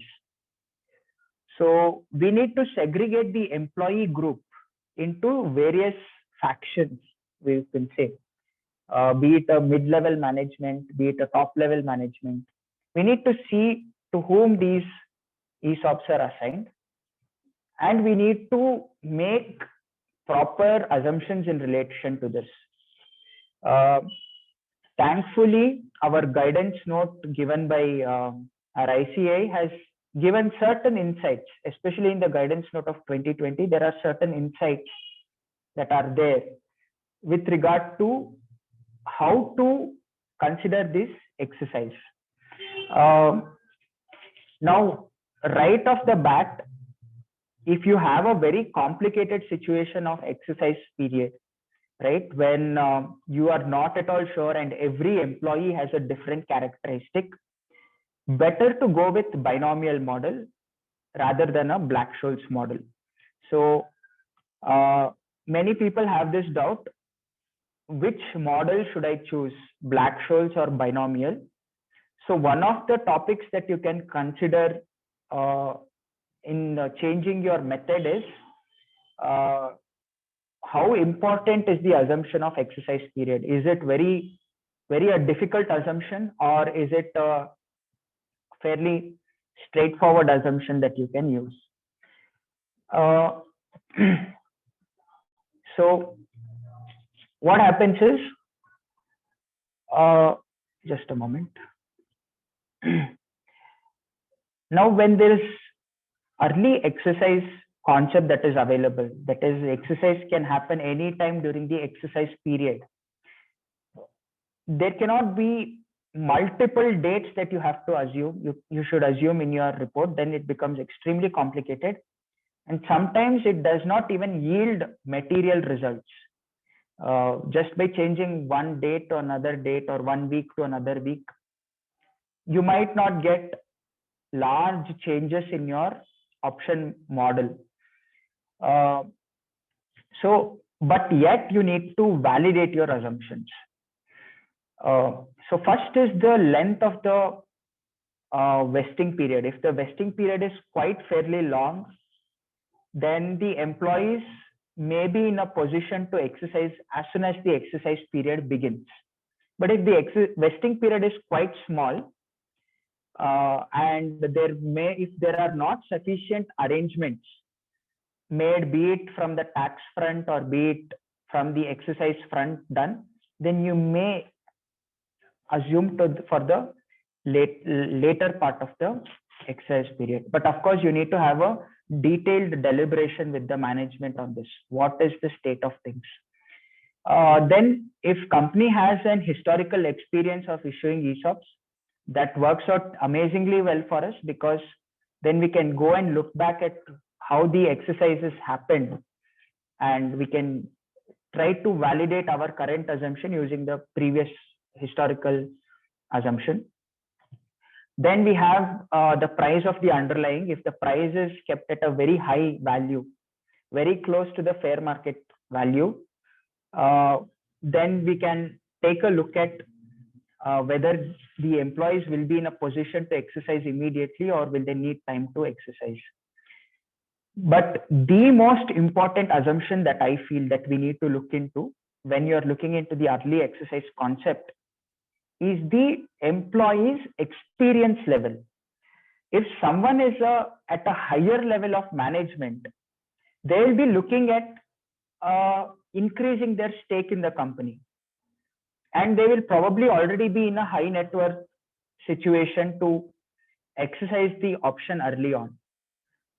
And all of your earlier 3 observations can get trumped in one of these assumptions. That is the employee's experience level. Higher level employees tend to exercise the options earlier. This is actually the direct words from the guidance note. So you need not refer to any research paper and get a deep dive into a wormhole of research papers. But the ICI guideline has already given that higher level employees, top level management tend to exercise their options earlier, while mid-level management tends to exercise the option on a later date. So of course, this you need to do a deep dive study into the ESOP register, understand what level of management everyone is at, and of course you need to have a discussion. So that and also expected volatility. Where there is high volatility, people tend to exercise earlier. So there was a news clipping just 2 days ago that I saw, because the market just went through a downturn about a week ago, and now suddenly there is a bull run in the market. Nifty has crossed about 15,000 and Sensex is near 51,000. All the ESOP holders in listed companies are exercising their options, because it's the forethought that when there is higher volatility, the gains that can be made on holding a share will be higher. Either when it is a bull run, people want to stay on the bull, or when it is a bear run, they would want to exercise their options at the dirt cheap, not dirt cheap, right? So in the hopes that from the dirt cheap price, it will go up. So either ways, in volatility situations, extreme volatility situations, options tend to get exercised higher, but there is no way of knowing this in unlisted companies unless it is a startup which is very aggressive on fundraising. So when a company is very aggressive on fundraising, you can expect the options to be exercised because the startup will probably be getting very high valuations and the employees would want to make use of it. So they might not want to stay till the end of the exercise period. So these are some of the things that we have to practically look into it. I mean, I cannot frame a case study based on this. This is basically what we have to target, and we need to use these factors, right? And validate our assumption on the exercise period using these factors. So, yeah. So one of the most important thing is separating the employees into groups of homogeneous exercise behavior is very important. That is, you need to be able to separate the top level management from the mid-level management in your ESOP register. Only then you can get a who will exercise first, and you can assign weighted averages to them and arrive at a option value, not option value, option life. Now, one important SEBI guideline is the expected life of the option should not be less than the half of the exercise period. So that is something we need to keep in mind. I mean, in no situation, anyway, the Companies Act is providing 1 year of vesting period, right? Let us assume that in a one weird practical situation that you have faced, there is a company that has 1 year of vesting period and 3 years of exercise period, right? So now the total life till the end is about 4 years. What SEBI guideline is telling is expected life of option should not be less than the half of the exercise period. So the exercise period being 3 years, we cannot take the life of the option for less than 1.5 years. This is a SEBI guideline. We may think that it is applicable only for listed companies, and it is definitely applicable only for listed companies, but it acts as some sort of a guideline for us valuers to validate our findings. So we can sort of keep this in our mind while doing or estimating the life of the options. Now we will be going for the next topic on this. Do you have any questions on the life of the option, estimating the life of the option? If anyone has any question, you can let me know now.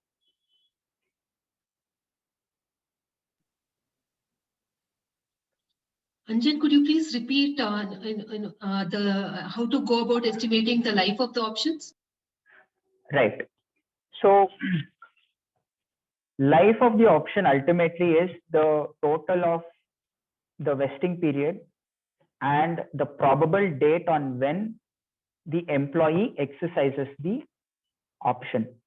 That is the life of the option that we need to take for our working of, let us say, the Black-Scholes model or binomial model. We need to assign a value, and the value is nothing but vesting period plus the exercise time. Now, the most minimum life of option that we can take is between the vesting, the grant date and the vesting period, right? So once the shares are vested, then it is up for exercise. Now this is the most minimum that you can take. Below this we cannot take. Below the vesting period, life of option cannot be there. It should be at least above the vesting period. Now that that part is conclusive with us, from the vesting date, we have time till the end of the exercise period. Let us assume the exercise period is about a year, or maybe 2 years. 2 years is the exercise period. And let us assume the vesting period is about 3 years. Now for the fair value of the option, should I take 3 years, that is the vesting period? Should I take 5 years, that is till the end of exercise period? Or should I take somewhere in between, that is 3 plus maybe 1 year, 3 plus maybe 6 months, 3.5 years? So now that becomes a much point of debate. Now, in understanding and trying to clarify that debate, the possible things that we need to look into are these factors.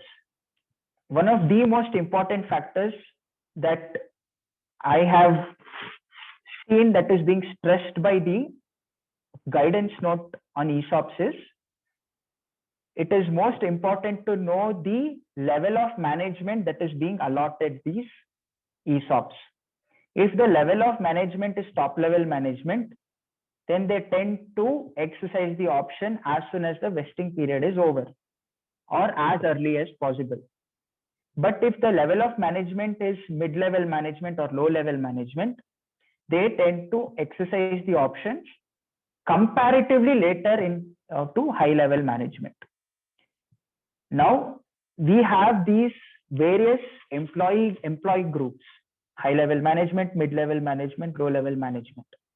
These people will be exercising these options at various dates.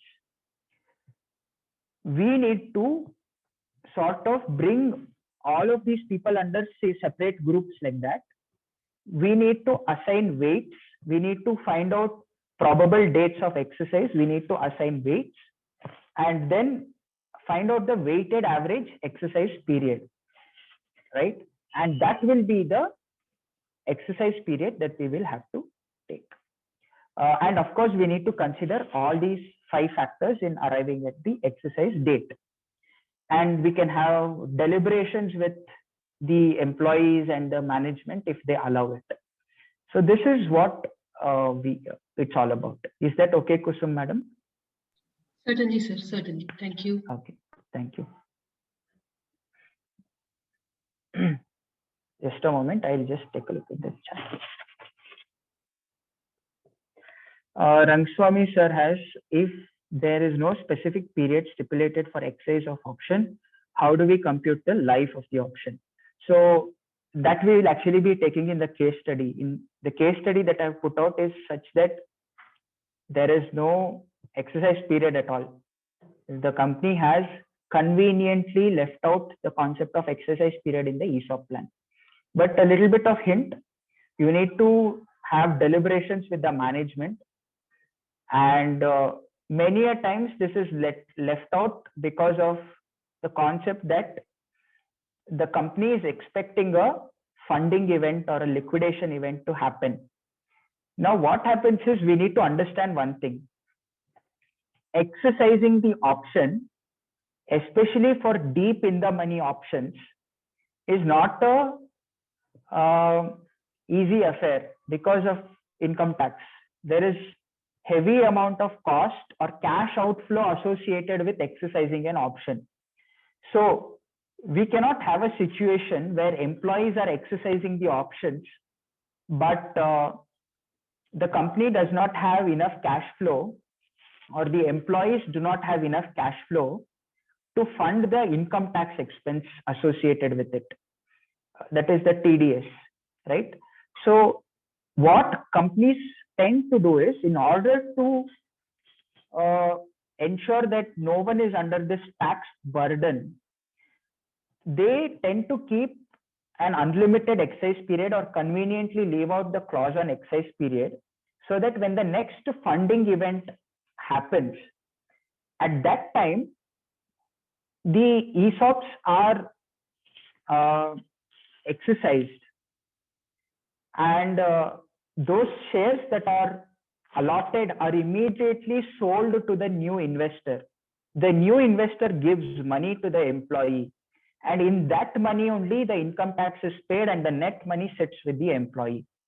So that is the usual reason why the company sometimes does not specify on the exercise period. And at those times, we need to deliberate with the management and understand when they are going to get their next funding. And we need to take appropriate management representation letters in relation to that. We need to find minutes of the meeting of board of directors discussing about this.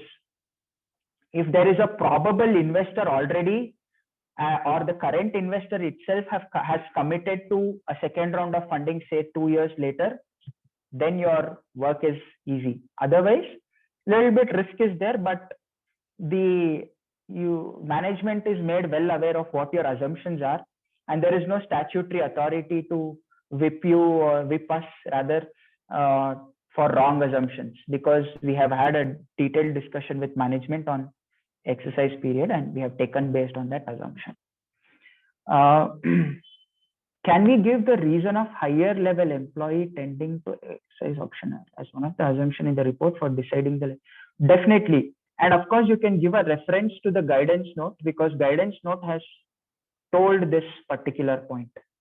So Rangaswamy sir, this particular point is there in the guidance note. And because of that, you can definitely give that assumption and give a reference to the guidance note also in the assumption. Okay, so hopefully that is clear. If you have any other doubts in the exercise period, you can let me know. All right. So just a moment. We have about 10 more minutes left for the session today. And tomorrow, of course, we will be doing a detailed case study and completing the rest of the concepts. In the next 10 minutes, we will try to cover as much as possible. We will have a 5-minute discussion. Yes, if anyone has any doubt. Sorry to interrupt. The yes. session is until 8:30. 8:30. Okay. Yeah.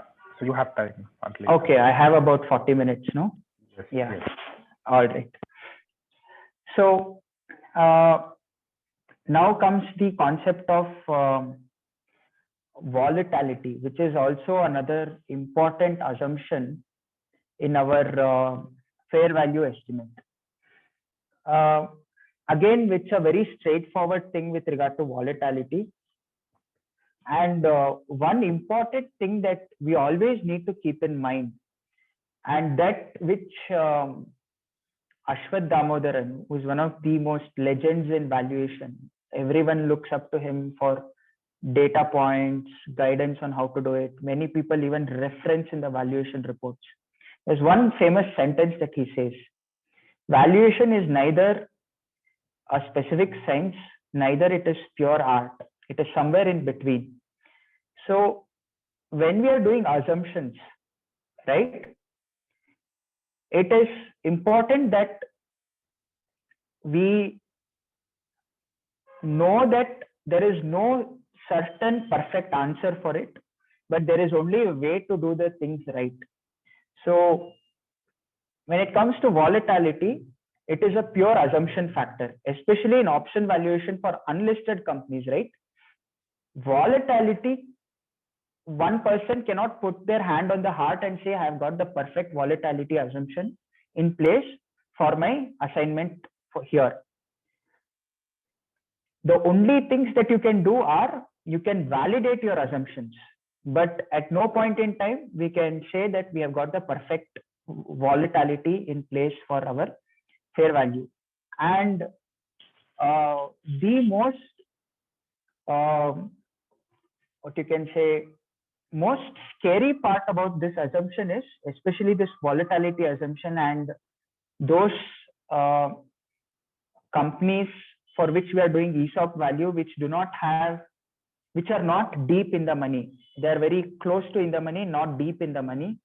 The scary part is your volatility assumption has a direct impact on the profit and loss statement of the company. You make a 5% assumption here or there. It may so happen the expense will go up very high or expense may come down very low. So this is one of the most important assumptions that we need to do, volatility, and it needs to be properly validated. But at some point we should know that it's a mutual thing. Even though you are an independent valuer, there you can do a lot of deliberations with the management before arriving at this volatility. And of course, our guidance note is very exhaustive in terms of supporting the professional on how to consider this volatility. For unlisted companies, it is best to go for historical volatility of similar listed companies. So now this is the conversation that I was having with, I forgot the gentleman, I think I forgot with whom I was having the conversation about volatility on the chat box. VIX was being taken, but guidance note does not specifically say that you can take the market volatility. So it becomes very important that we follow the guidance note, especially because it makes or breaks a valuation. So historical volatility cannot be taken. Market volatility cannot be directly taken. Just a moment, I have disturbance in the background. Just a moment.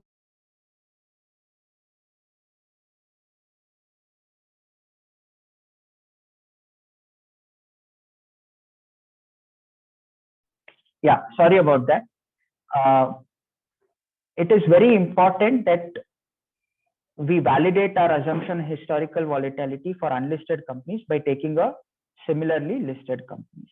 Just a moment, I'll open the chat box as soon as I finish completing these topics. Please keep populating your questions on the chat box. I'll take all of them at a time. Now, for newly listed entities, this is a company that is newly listed. Historical volatility of the longest available period we can take. That means if the company got listed about 6 months ago, 7 months ago, we can take that volatility. You could consider historical volatility of similar companies if you don't have much available data. So one good example that I can take for this particular case is, there was one IPO recently listed known as Mrs. Bector Foods, right? So they are into this manufacture of food items, food raw materials for all the fast food franchises across India. They also have some biscuit, chocolates and things like that. Cremica company. So this Mrs. Bector Foods is a direct comparable to another listed entity which has been listed for a very long time, known as Jubilant Foods. Now, Mrs. Bector Foods has a very short duration on the market. So the historical volatility will be very high, especially since the date of listing, share price tends to go very high up due to speculations and come down due to profit bookings. So if you're just in case given the assignment of doing ESOP of Mrs. Bector Foods, even though it's a listed company, it becomes a challenge to take the historical volatility, which will not be the representative volatility of the company for the option period, option life. So what you can do is you can take a look at the Jubilant Foods volatility when it was listed. When it was listed, till the day, till about say 4 years, which is the expected life of the ESOP, you can take a look at the volatility of Jubilant Foods when it got listed for say 4 years from the date of listing. You can take that historical volatility, validate against your assumption here, and then carry on with it. So that is something you can do with newly listed company. And then for listed companies, there are 2 things that you can do. If you are doing a short-term ESOP valuation, that is, if you see that the exercise period or the life of the option is very near term, you can go to the F&O segment and find out the implied volatility carrying on all its call and put options. I'm not going to go deep onto how to calculate implied volatility. That is discussion for another day, but you can take the implied volatility. Implied volatility is nothing but the present volatility, or you can take historical volatility for the period commensurate with the exercise term of the option. That is, if the term of the option is 3 years, you can go back 3 years in time for historical volatility.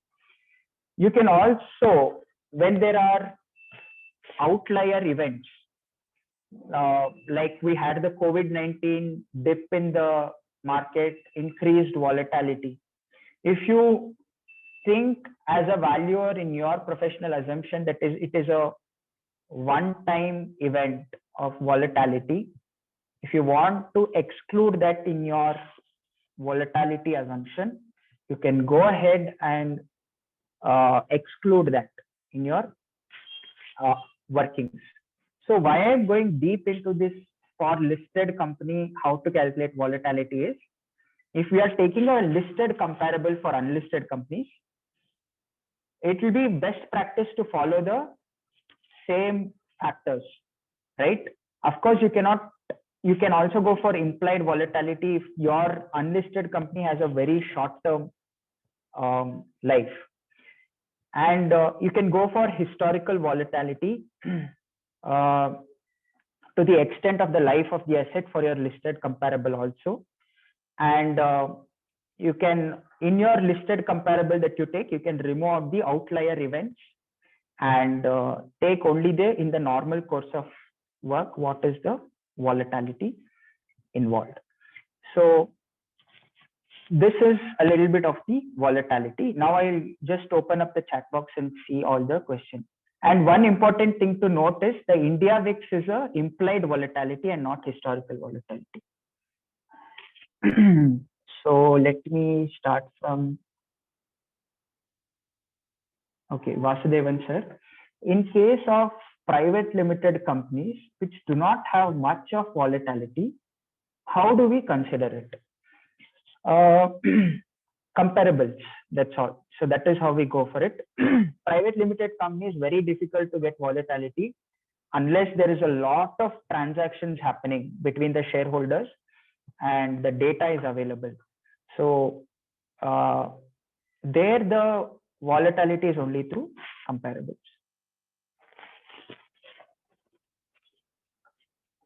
Vaidyanathan sir, volatility, you take it as on the valuation date or on the date of the board or the EGM approval of the scheme. So let me just wrap my head around that question. So you have a date of approval of board meeting.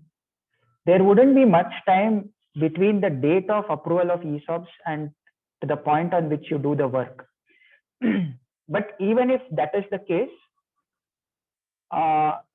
it is very clear both in Ind AS as well as in guidance note that you are doing the fair value of options, the fair value existing as on the grant date. Okay, so you have to take grant date as the point. Ind AS has two things. For equity settled schemes, you take the option value as on grant date, but for cash settled schemes, you do the valuation year on year basis. So for ESOPs, particularly speaking, you take it on grant date. From grant date, you look back into historical volatility. Now, CS Ashraf sir has asked if we don't find any similar listed company, how to work out volatility. So we have to make an attempt, right? So if I say a software company, right? A software can be multiple of things. It can be something like what Tata Elxsi does, or it can be something like what TCS does. You have to find something similar. You will always have some sort of difference between your listed comparable and what your company does. But even if there is, say, about 50-60% similarity, or the industry in which it is dealt in, we can go ahead and take that. because ultimately what affects volatility is something we should understand. Volatility is affected by either the two things. One is the internal company workings. Second is the industry factors. So you need to identify common industry factors, be it suppliers, be it customers, and then find listed comparables.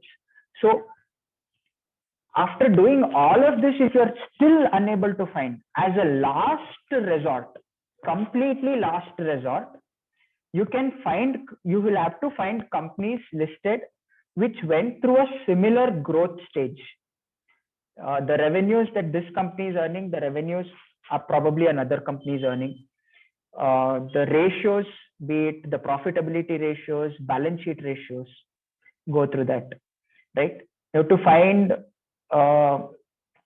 similar suppliers, similar customer bases. You have to look into, you can even put across a Burkus model. Burkus model is a valuation method for startups, and you can find out where do this company profile stand against, say, another company that's out there. Can find out the similar characteristic, not valuations, similar characteristics and how it is rated, then go for those. Of course, whatever you do, all those assumptions, validations need to be listed in the report. So that is the method.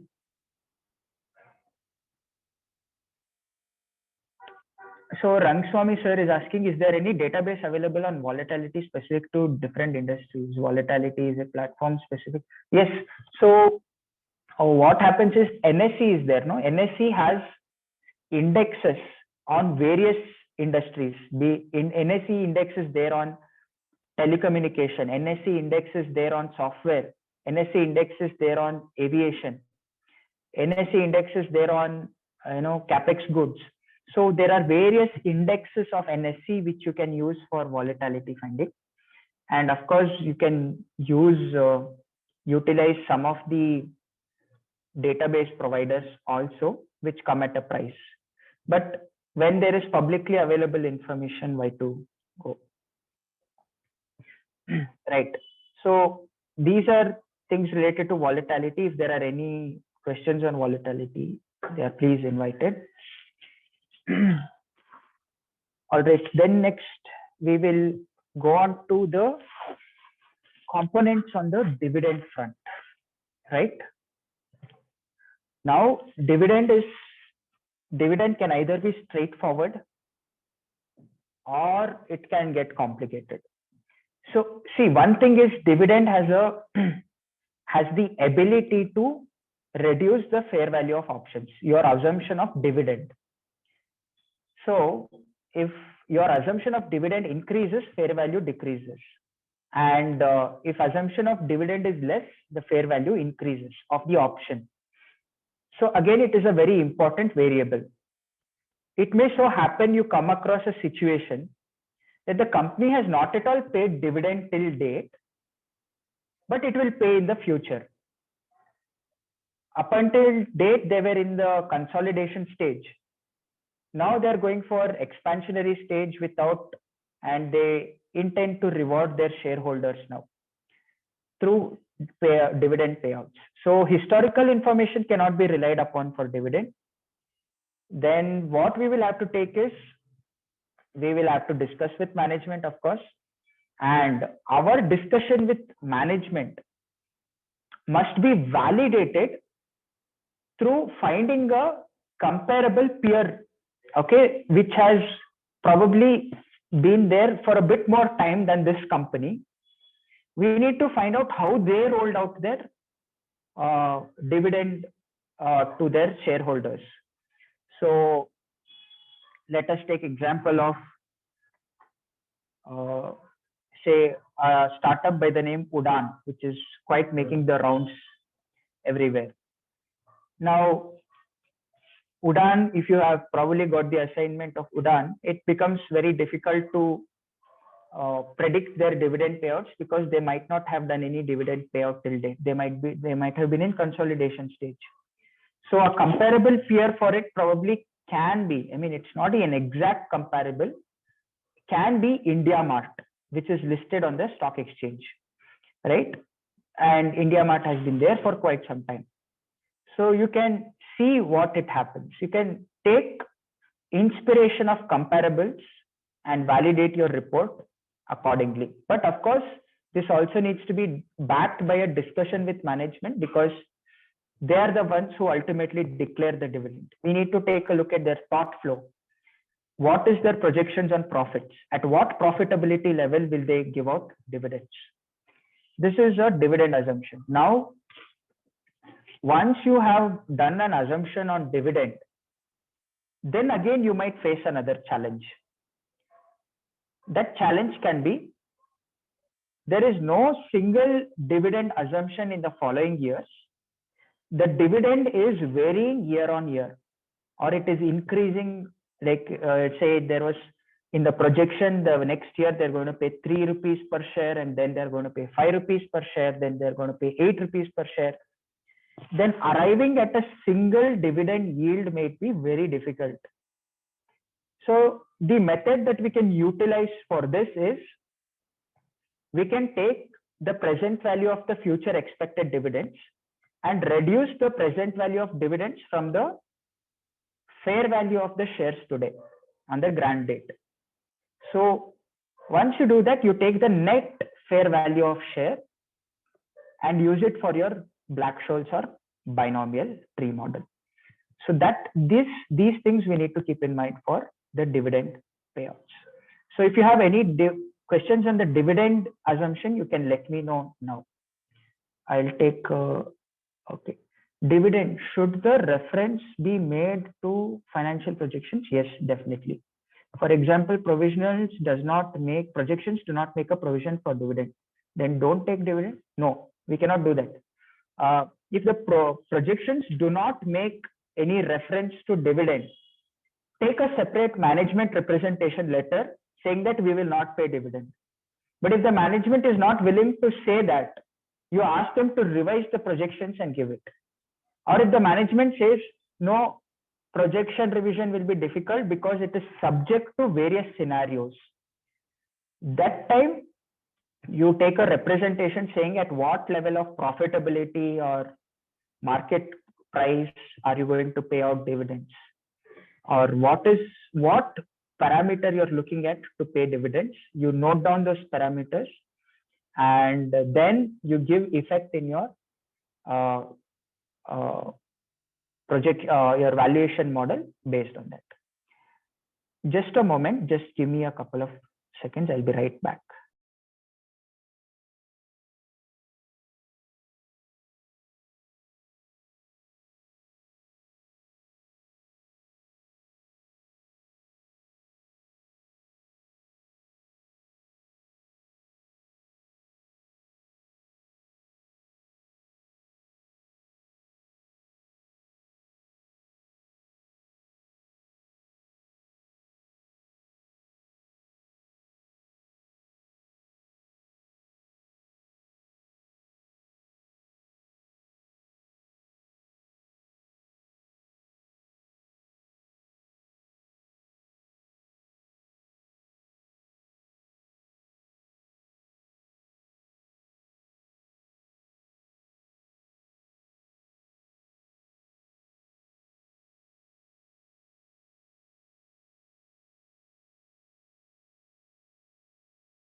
Okay, sorry about that. There was some disturbance in my environment. Now, I have a question from Namrata Shah. For unlisted company ESOP, is there a requirement that same set of comparable companies are considered for determining volatility and dividend? Well, if you are not using the same set of companies, there must be a reason for it. Because once you find a comparable peer, why would you want to use another comparable is the question. I am yet to think of that. I have not done such a thing in my assignments. But if you could elaborate on what practical difficulty you might find for using the same comparable for volatility and dividend, then we can probably deliberate on it. But I do not see any difficulty in doing that, in using the same comparable for both volatility and dividend. Yeah, but there is no rule anywhere that says that you cannot. It depends, of course, on scenario to scenario that for what you're doing. But of course, everything needs to be validated. There must be a fair reason as to why a different comparable is used for dividends and for volatility. Maybe the company which you're using has, for volatility, it is a good fit. And no, sorry, rather the company is highly volatile, but the dividend payout is similar to what the company does, and you cannot use it for volatility. You can use that as a validation, right? So if the company for which you have a comparable dividend, if that company has a high volatility, then that volatility, if it does not fix with this company, you can use that as a validation point. You can use it. There is no hard and fast rule, but it has to be a very, very unique circumstance for you not to use the same comparable peer for volatility as well as for dividend. Okay. Just a moment. All right. So now coming to the concept of risk-free. Mars, you will only have to remind me at 8:30 because I'll be going on with the flow. Just in case it's 8:30, you can let me know. Sure, Anjan, I'll do that. Okay, all right. So now coming to the risk-free rate concept. So risk-free rate has a high impact on the fair value of options, especially if the option is very long term. In the terms of Greeks, they call it RHO, R-H-O, right? So the simplest method to take the risk-free rate is go for the Government of India bonds of similar period as that of the option life, right? So, I mean, the wordings of the guidance note is like this: implied yield currently available on government issued zero coupon bonds to the extent of life of the options. But in India, finding government issued zero coupon bonds to the extent of life of the option is very difficult, because the only authority, governmental authority that issues zero coupon bonds in India is the RBI, and theirs in form of treasury bills, and theirs do not go beyond 364 days. Yeah, 364 days. So just use the Government of India bonds yield to the extent. Yes, Vaidyanathan sir, risk-free rate is on the date of grant date only, because if you are going to do it for financial reporting purpose, means you're going to do it on grant date. So we have to take it on that date.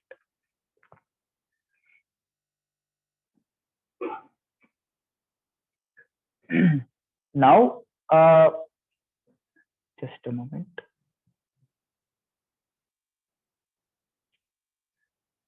Sir, even for yearly, no, yeah, year-end provisions also, you're not going to change the fair value every year. The fair value of the option is going to remain constant for ESOP. Only for stock appreciation rights, you will have to do yearly fair valuation.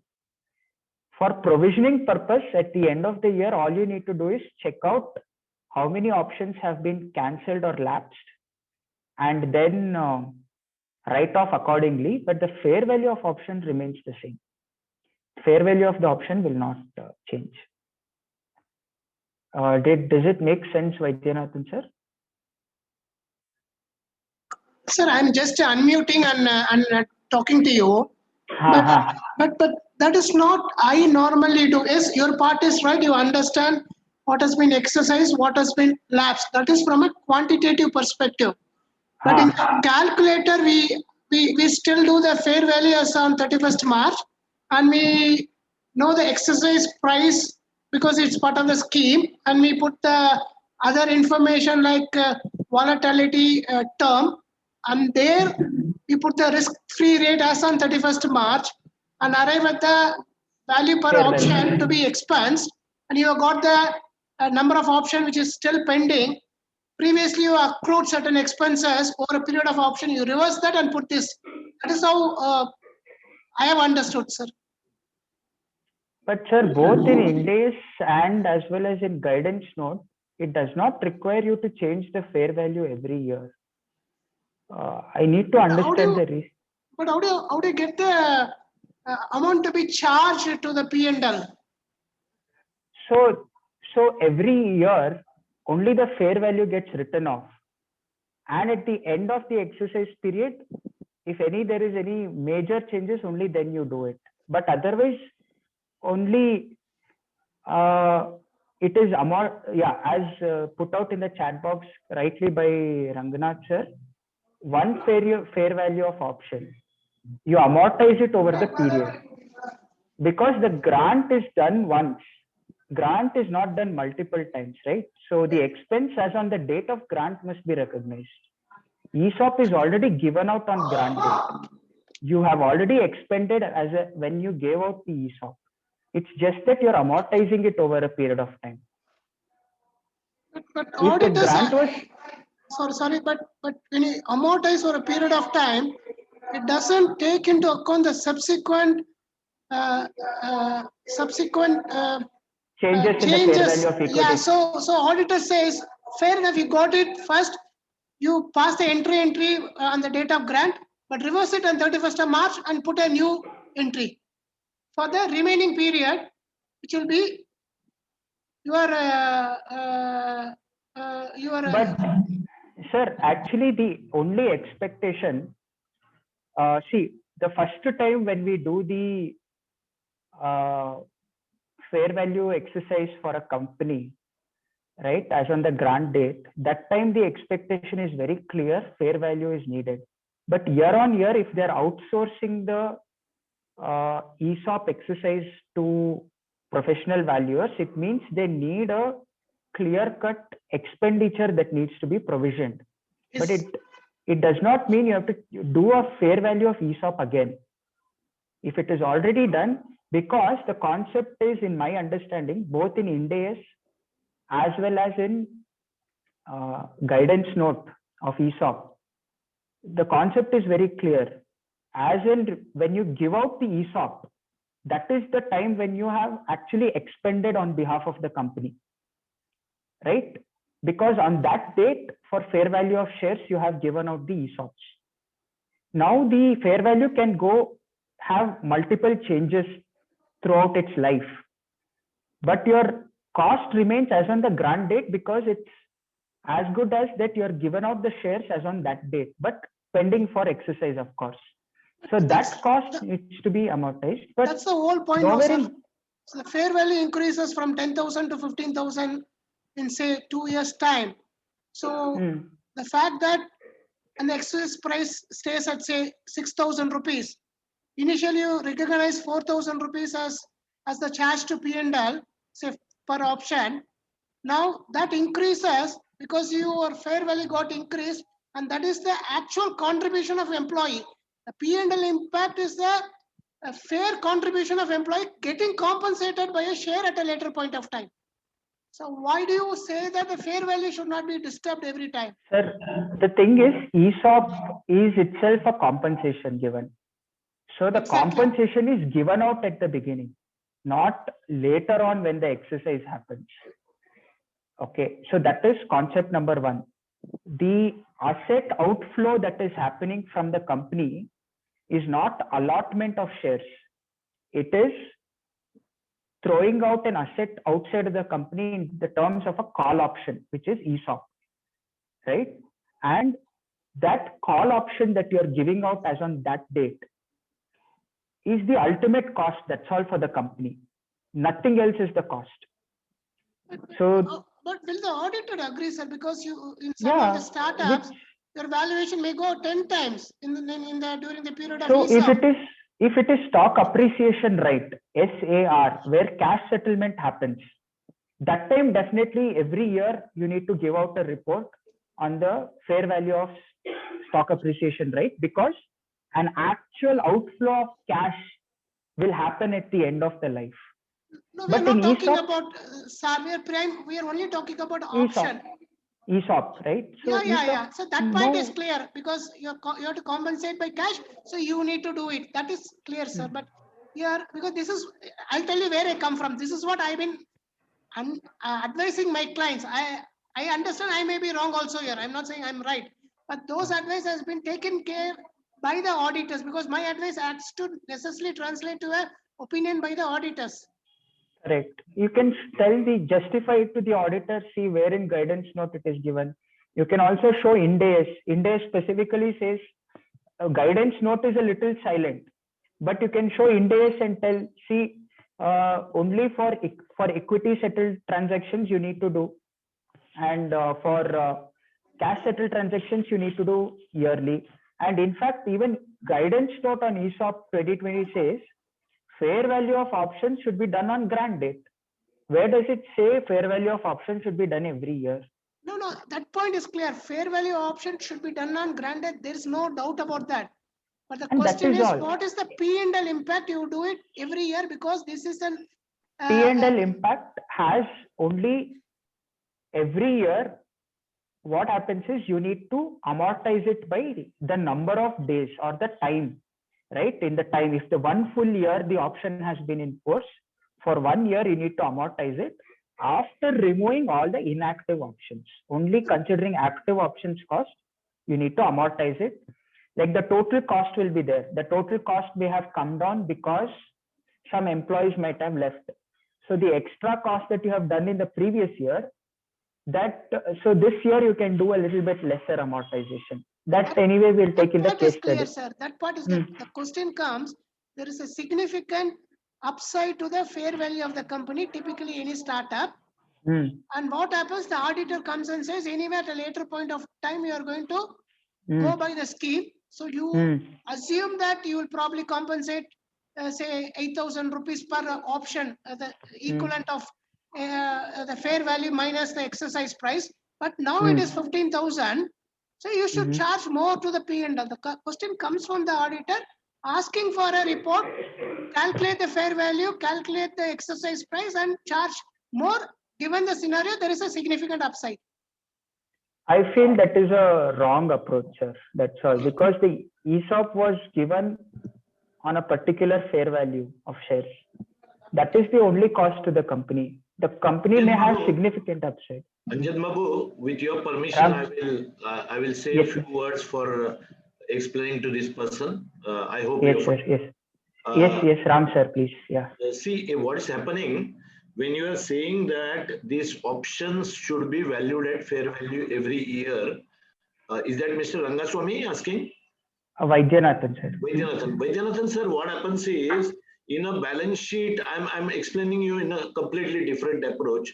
In a balance sheet, you have assets and liabilities, which keep moving in terms of its value. Now, the asset minus liability, one element has to be constant, which is the equity. And the equity option in the balance sheet fall under other components of equity. Now, if we use a logic that the other components of equity also should be varied in its value, then tomorrow we will say even the share capital should be changed in value because the market price has gone up. In that case, your balance sheet will never tally. So therefore, the net worth should be calculated by assets and values varying, whereas this item, option being an equity item, this has to remain as a balancing figure, and in that, other than reserves and surplus, nothing should change. Otherwise, if tomorrow we'll say option value should be varied, then tomorrow equity share also will have to be varied. Then how are we going to tally the balance sheet? So therefore, the auditor's contention, you should reply that typically the options falling into the other components of equity result into indirectly increasing the reserves and surplus. So if you increase the P&L cost, then it will move from reserve surplus to other components of equity. So it doesn't make any sense for that. It is in that sense an item, and therefore being an equity element, it does not require the fair valuation alone. And that is the precise difference between ESOP and SAR. SAR is having a liability, and liabilities, assets and liabilities always have to be valued at, especially financial liabilities to be valued at fair value. Whereas the equity share or anything relating to equity has to be valued only one time. If you go by that logic, then every year we'll have to do the share valuation also on the balance sheet date and change the balance sheet. Then there won't be any end for a double entry system. That is the. No, sir, I think it's the other way around, sir. Auditor wants this, not that I want it. The company, the auditor says your realistic, genuine compensation cost includes the stock option. When the price of your share apparently rises, your P&L, it has to be more. This is what the auditor wants. He is not worried about balance sheet. This is not a question of accounting. This is a question of reflecting the additional possible in the scenario of not giving option that would have been compensated to the employee. So it is from a purely impacting P&L. The companies asked me, then I thought it was the right thing to do a valuation for at every financial year end. If they are giving you valuation assignments, do take it and charge for it heavily. That's a separate issue. But auditors stand on how to account for it doesn't make a sense either as per the Ind AS 102 or even as per the guidance note, because the principles of equity are clear. I think we have discussed enough. Let us take it up separately. Hello, Vajanathan sir. Yeah. Let us take it up separately because we have to cover all the questions. So just a last point, if you see Reliance annual report, what I understand gets articulated, sir. Okay. Reliance has RGAP, so leave it. Okay. Fine. Okay. Yeah, continue, Anjan Babu, with next point. Okay. So, next thing is coming back to the concept of service condition and performance condition. Now this market, okay, so what happens is there are two important vesting conditions we need to be aware of. One is the service condition, which is very straightforward. If the employee stays for these many years in service, ESOPs get allotted. That's fine. Now the next problem comes, next point of discussion comes when the performance condition is there. That is, if the employee performs in a particular way, that is when the ESOPs get allotted. Now here, one important thing that we need to keep in is the validation with Companies Act that says minimum period of vesting is 1 year. So if after that, if the performance condition occurs, well and good. These conditions I'm assuming are non-market conditions. You have to have a discussion with the management as to when is the expected date of condition satisfying for vesting period. You need to have a deep down study as to how the mechanics of the performance conditions come into picture, right? Once that deep down study is over, when you have a good amount of confidence that, okay, the vesting period might be such and such a date, then it is fine. Now the most difficult part comes is the market linked condition. This usually happens in listed companies. This topic is a discussion by itself, but I'm not going to go deep into it, but I'll tell you what the complication is. The complication is, let us say there is one top level management set of people like CEO, CFO, COO, who are given ESOPs, and they're told that if there is a, say, a 20% appreciation in the stock price year on year for the next 2 years, then you get these ESOPs allotted to you. But if there is no 20% year on year, then you will not get it. Now, how do you write off this ESOP related expense over here? Because you do not know the life. You do not know the life of the vesting period. That is the challenge here.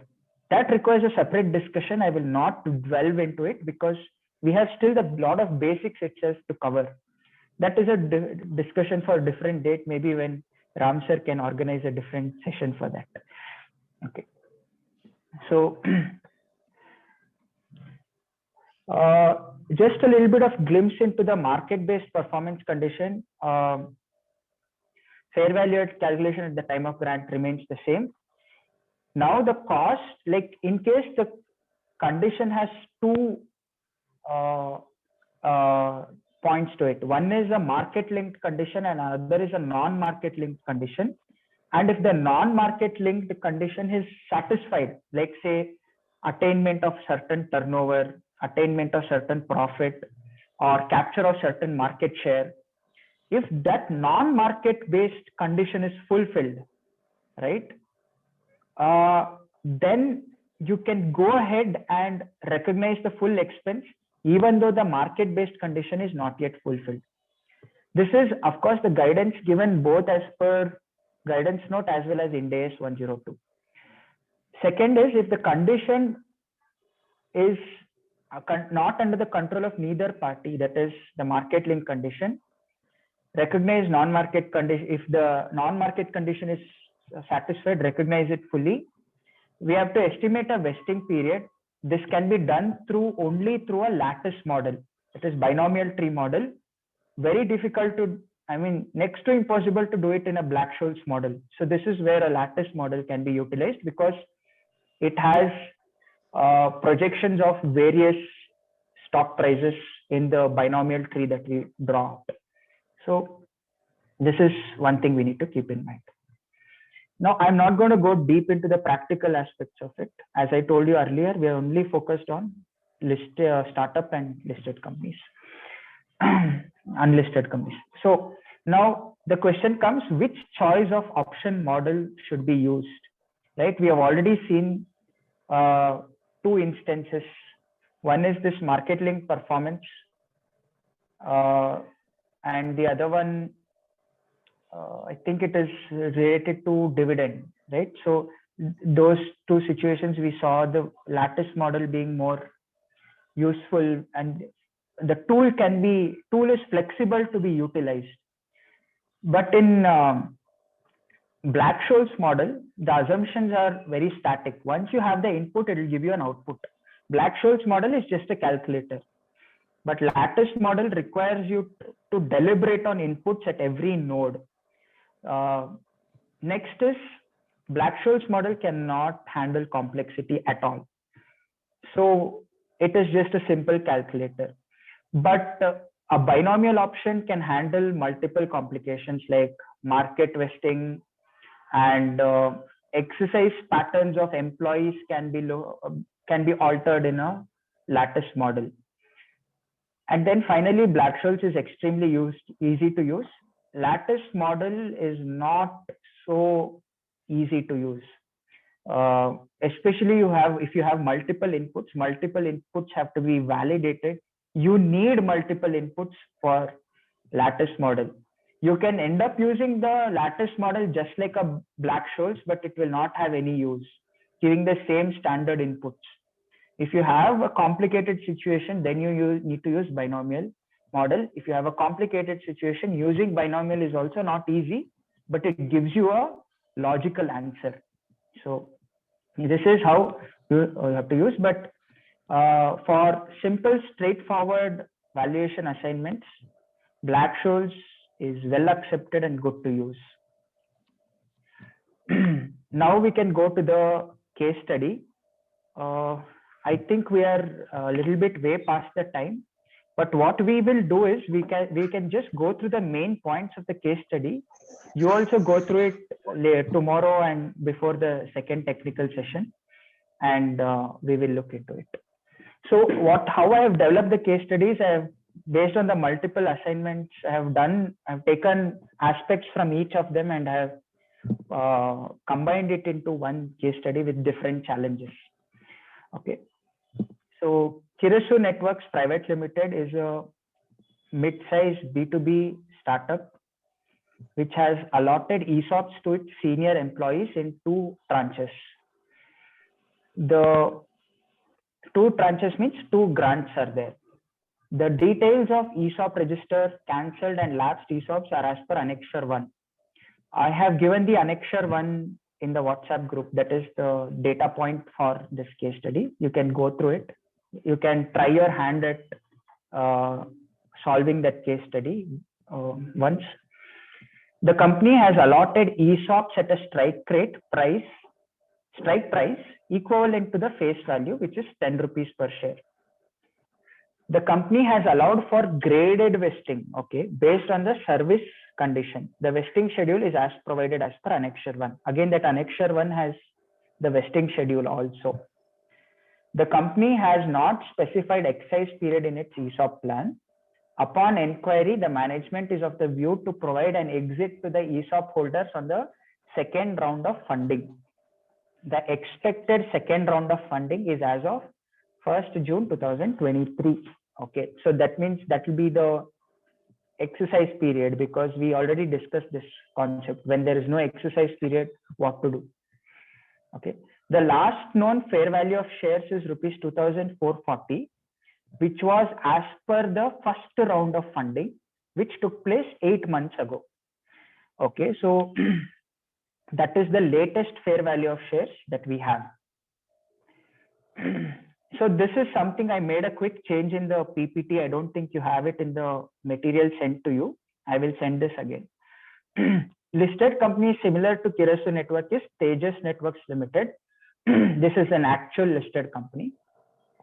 As of date, only vesting of shares has happened. No allotment has been made yet. So the company has committed further. The company has committed an accounting error of recognizing the ESOP expense at difference of book value and strike price. That means the book value of shares will be there, right? That they have considered, and the strike price they have considered that of 10 rupees. So the actual fair value is about 2,440, but they have considered book value, which may be say around 200, 300 rupees. We don't know. We have to see that. And based on that, they have recognized expense. So we have come in to correct the situation. So rather than fair value of shares or entry, the details of expense write-off is as per Annexure 2. Annexure 2, they have told how much expense they have written off.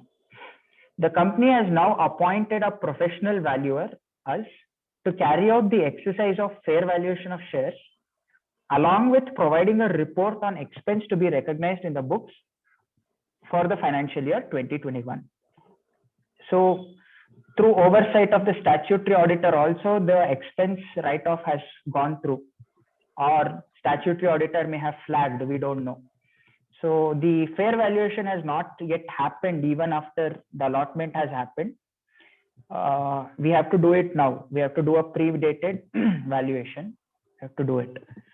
So we have to find out the expense to be written off in the current financial year, which is 2021. So this is the case study we have. We will take up this case study. After taking up the case study, we will look at the valuation report structure. We will take a look at the MRLs to be taken. And finally, we will have one final Q&A discussion.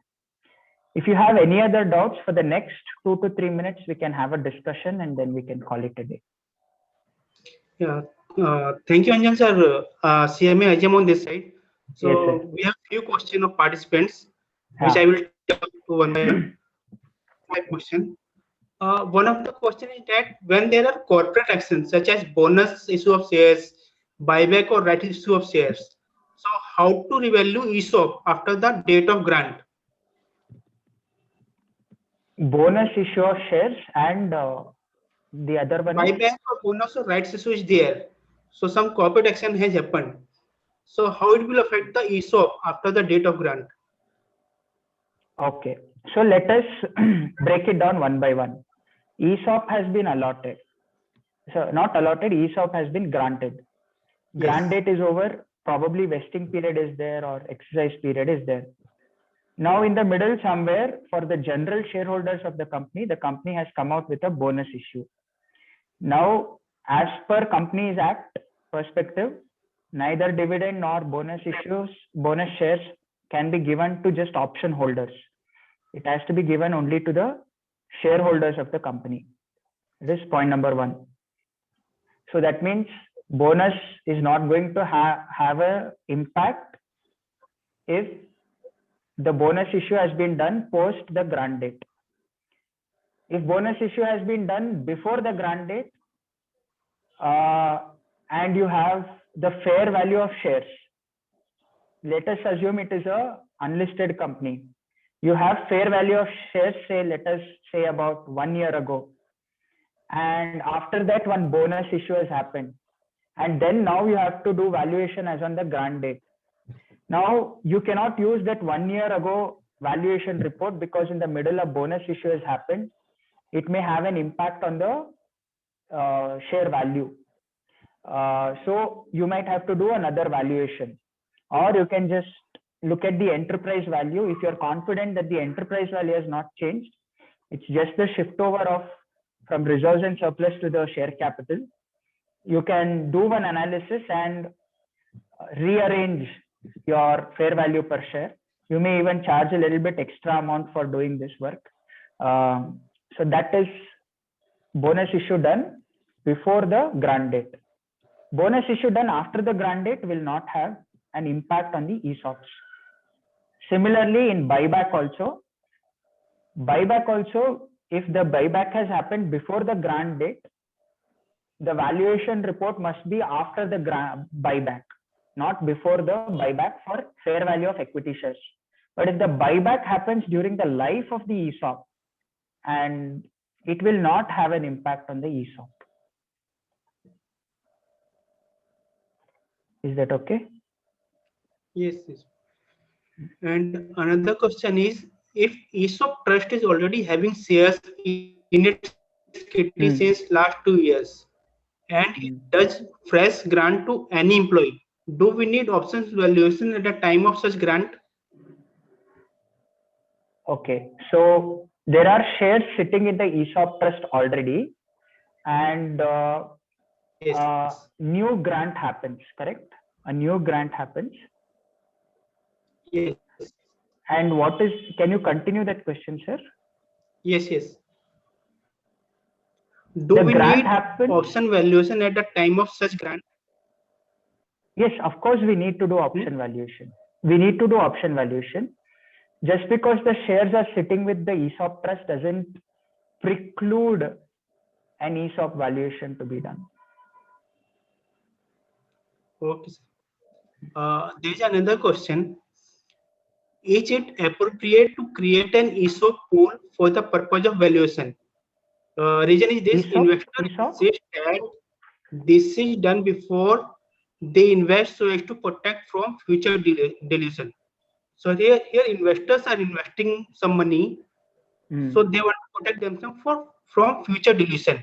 So does this require a board resolution to create such pool, to create a ESOP pool? Okay, I'll just wrap my head around the question. So first is, there are investors. Now, investors do not want their shareholding to be diluted, correct? So now for that, what have they done? They have created an ESOP pool. Correct, no? Yes, yes. Okay. And the question being? Question is, does this require a board resolution to create such pool? Okay. So the ultimate conclusion on the question is board resolution is required or not? Board resolution is needed or not, and investors have created a ESOP pool where the options are held by them. Correct? Yes. Okay. All right. So first is we need to look at the Companies Act perspective. Companies Act does not allow promoters to hold ESOPs. Secondly, anyone holding more than 10% of shares does not allow ESOP allotment for them. Thirdly, they need to be employee of the company. So beyond all this, if they are still, like say, let us assume there is one investor who holds about 3% shares in the company, and they are also one of the management members of the company. Okay. They need to be allotted ESOP. Then you have to go through the regular route through the board approval and EGM approval. But a majority investor in no circumstance can own ESOPs and be fearful of their dilution of shares. So that question itself has a fallacy in it, unless they are a startup recognized by DPIT. So that time, the regular procedure of ESOP allotment only, granting only should be followed. That is board resolution and general meeting resolution. Okay. And the last question is that ESOP may be exercised by employee on different dates every year. So I have two questions. One is a simple question. I have two questions. That what is the validity period of valuation report? And second, is it possible to value on each exercise date? To value the ESOP on each exercise date? So this again reels back to the same discussion we had with Vaidyanathan sir, and Ram Mohan sir also intervened. The thing is, you need to do ESOP valuation only once, but you need to do expense write-off throughout the life of the option, right? So if you're going to, valuation is done once only. That we will, make it a strong foundation in our understanding. So there goes the question of having multiple ESOP valuations done on multiple dates. Second question being valuation, this exercise period. Ajay sir, can you repeat that question again? The validity period of valuation report. Validity period of valuation report. The validity of ESOP value, fair value, remains the same throughout the life of the ESOP, unless there is a change in the terms and condition of the ESOP plan. Unless there is a amendment made to the ESOP plan, that time you will probably have to go for another report. Other than that, the ESOP fair value will remain the same, be it a 5-year ESOP plan or a 4-year ESOP plan, it is valid. But the managements of the company may outsource the burden of understanding how much to write off the expense to the professional. That time, year on year, you have if you have one client, that consistent assignment is there for throughout the ESOP life. Yeah. Okay, thank you, sir. Thank you for your answers. Now I you, request Geeta madam to give a vote of thanks. Geeta madam, please. Yes, good evening, friends. This is Geeta Sridhar, Company Secretary and Secretary for this association. Let's hold for 2 more minutes to thank the organizers before we all sign out. We all know this association is this forum is under formation, and we'll be coming out to the formal launch very, very soon. And it is my pleasure to thank to place a note of thanks for Mr. Naurang Saini, the whole-time member of IBBA, who took time off to come and inaugurate the whole session. And Mr. Anjan Babu, the chartered accountant, for the wonderful session that you gave us. And you gave us such a big insight onto the ESOP valuation, because I think many of us had got a lot more clarity in the last couple of hours. And we look forward to more such sessions and for the continued session for tomorrow. And I would like to thank Mr. Rambohan Bave, our president, a highly very energetic and very active person who had had the idea of bringing out this forum, the National Forum for the Valuers, and our fellow committee members for strengthening this forum.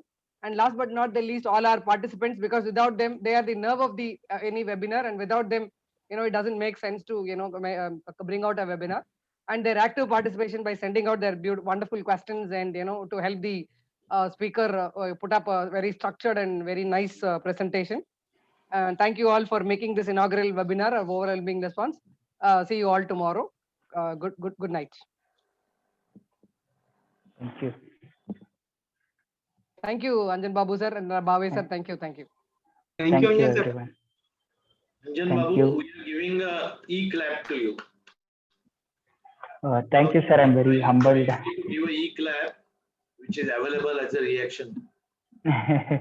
I'm very humbled, sir, especially coming from you. I'm very grateful and humble. Thank you so much. Very nicely. Anjan, thank you so much, Anjan. Thank you for agreeing to come over at such a short thing. Yeah, thank you, Mas. Yeah. Okay. All right. We conclude the meeting and see you all tomorrow at 6 p.m. sharp. Bye-bye. You can all leave the meeting. Okay. Thank you. See you all tomorrow. Bye. Thank you all participants.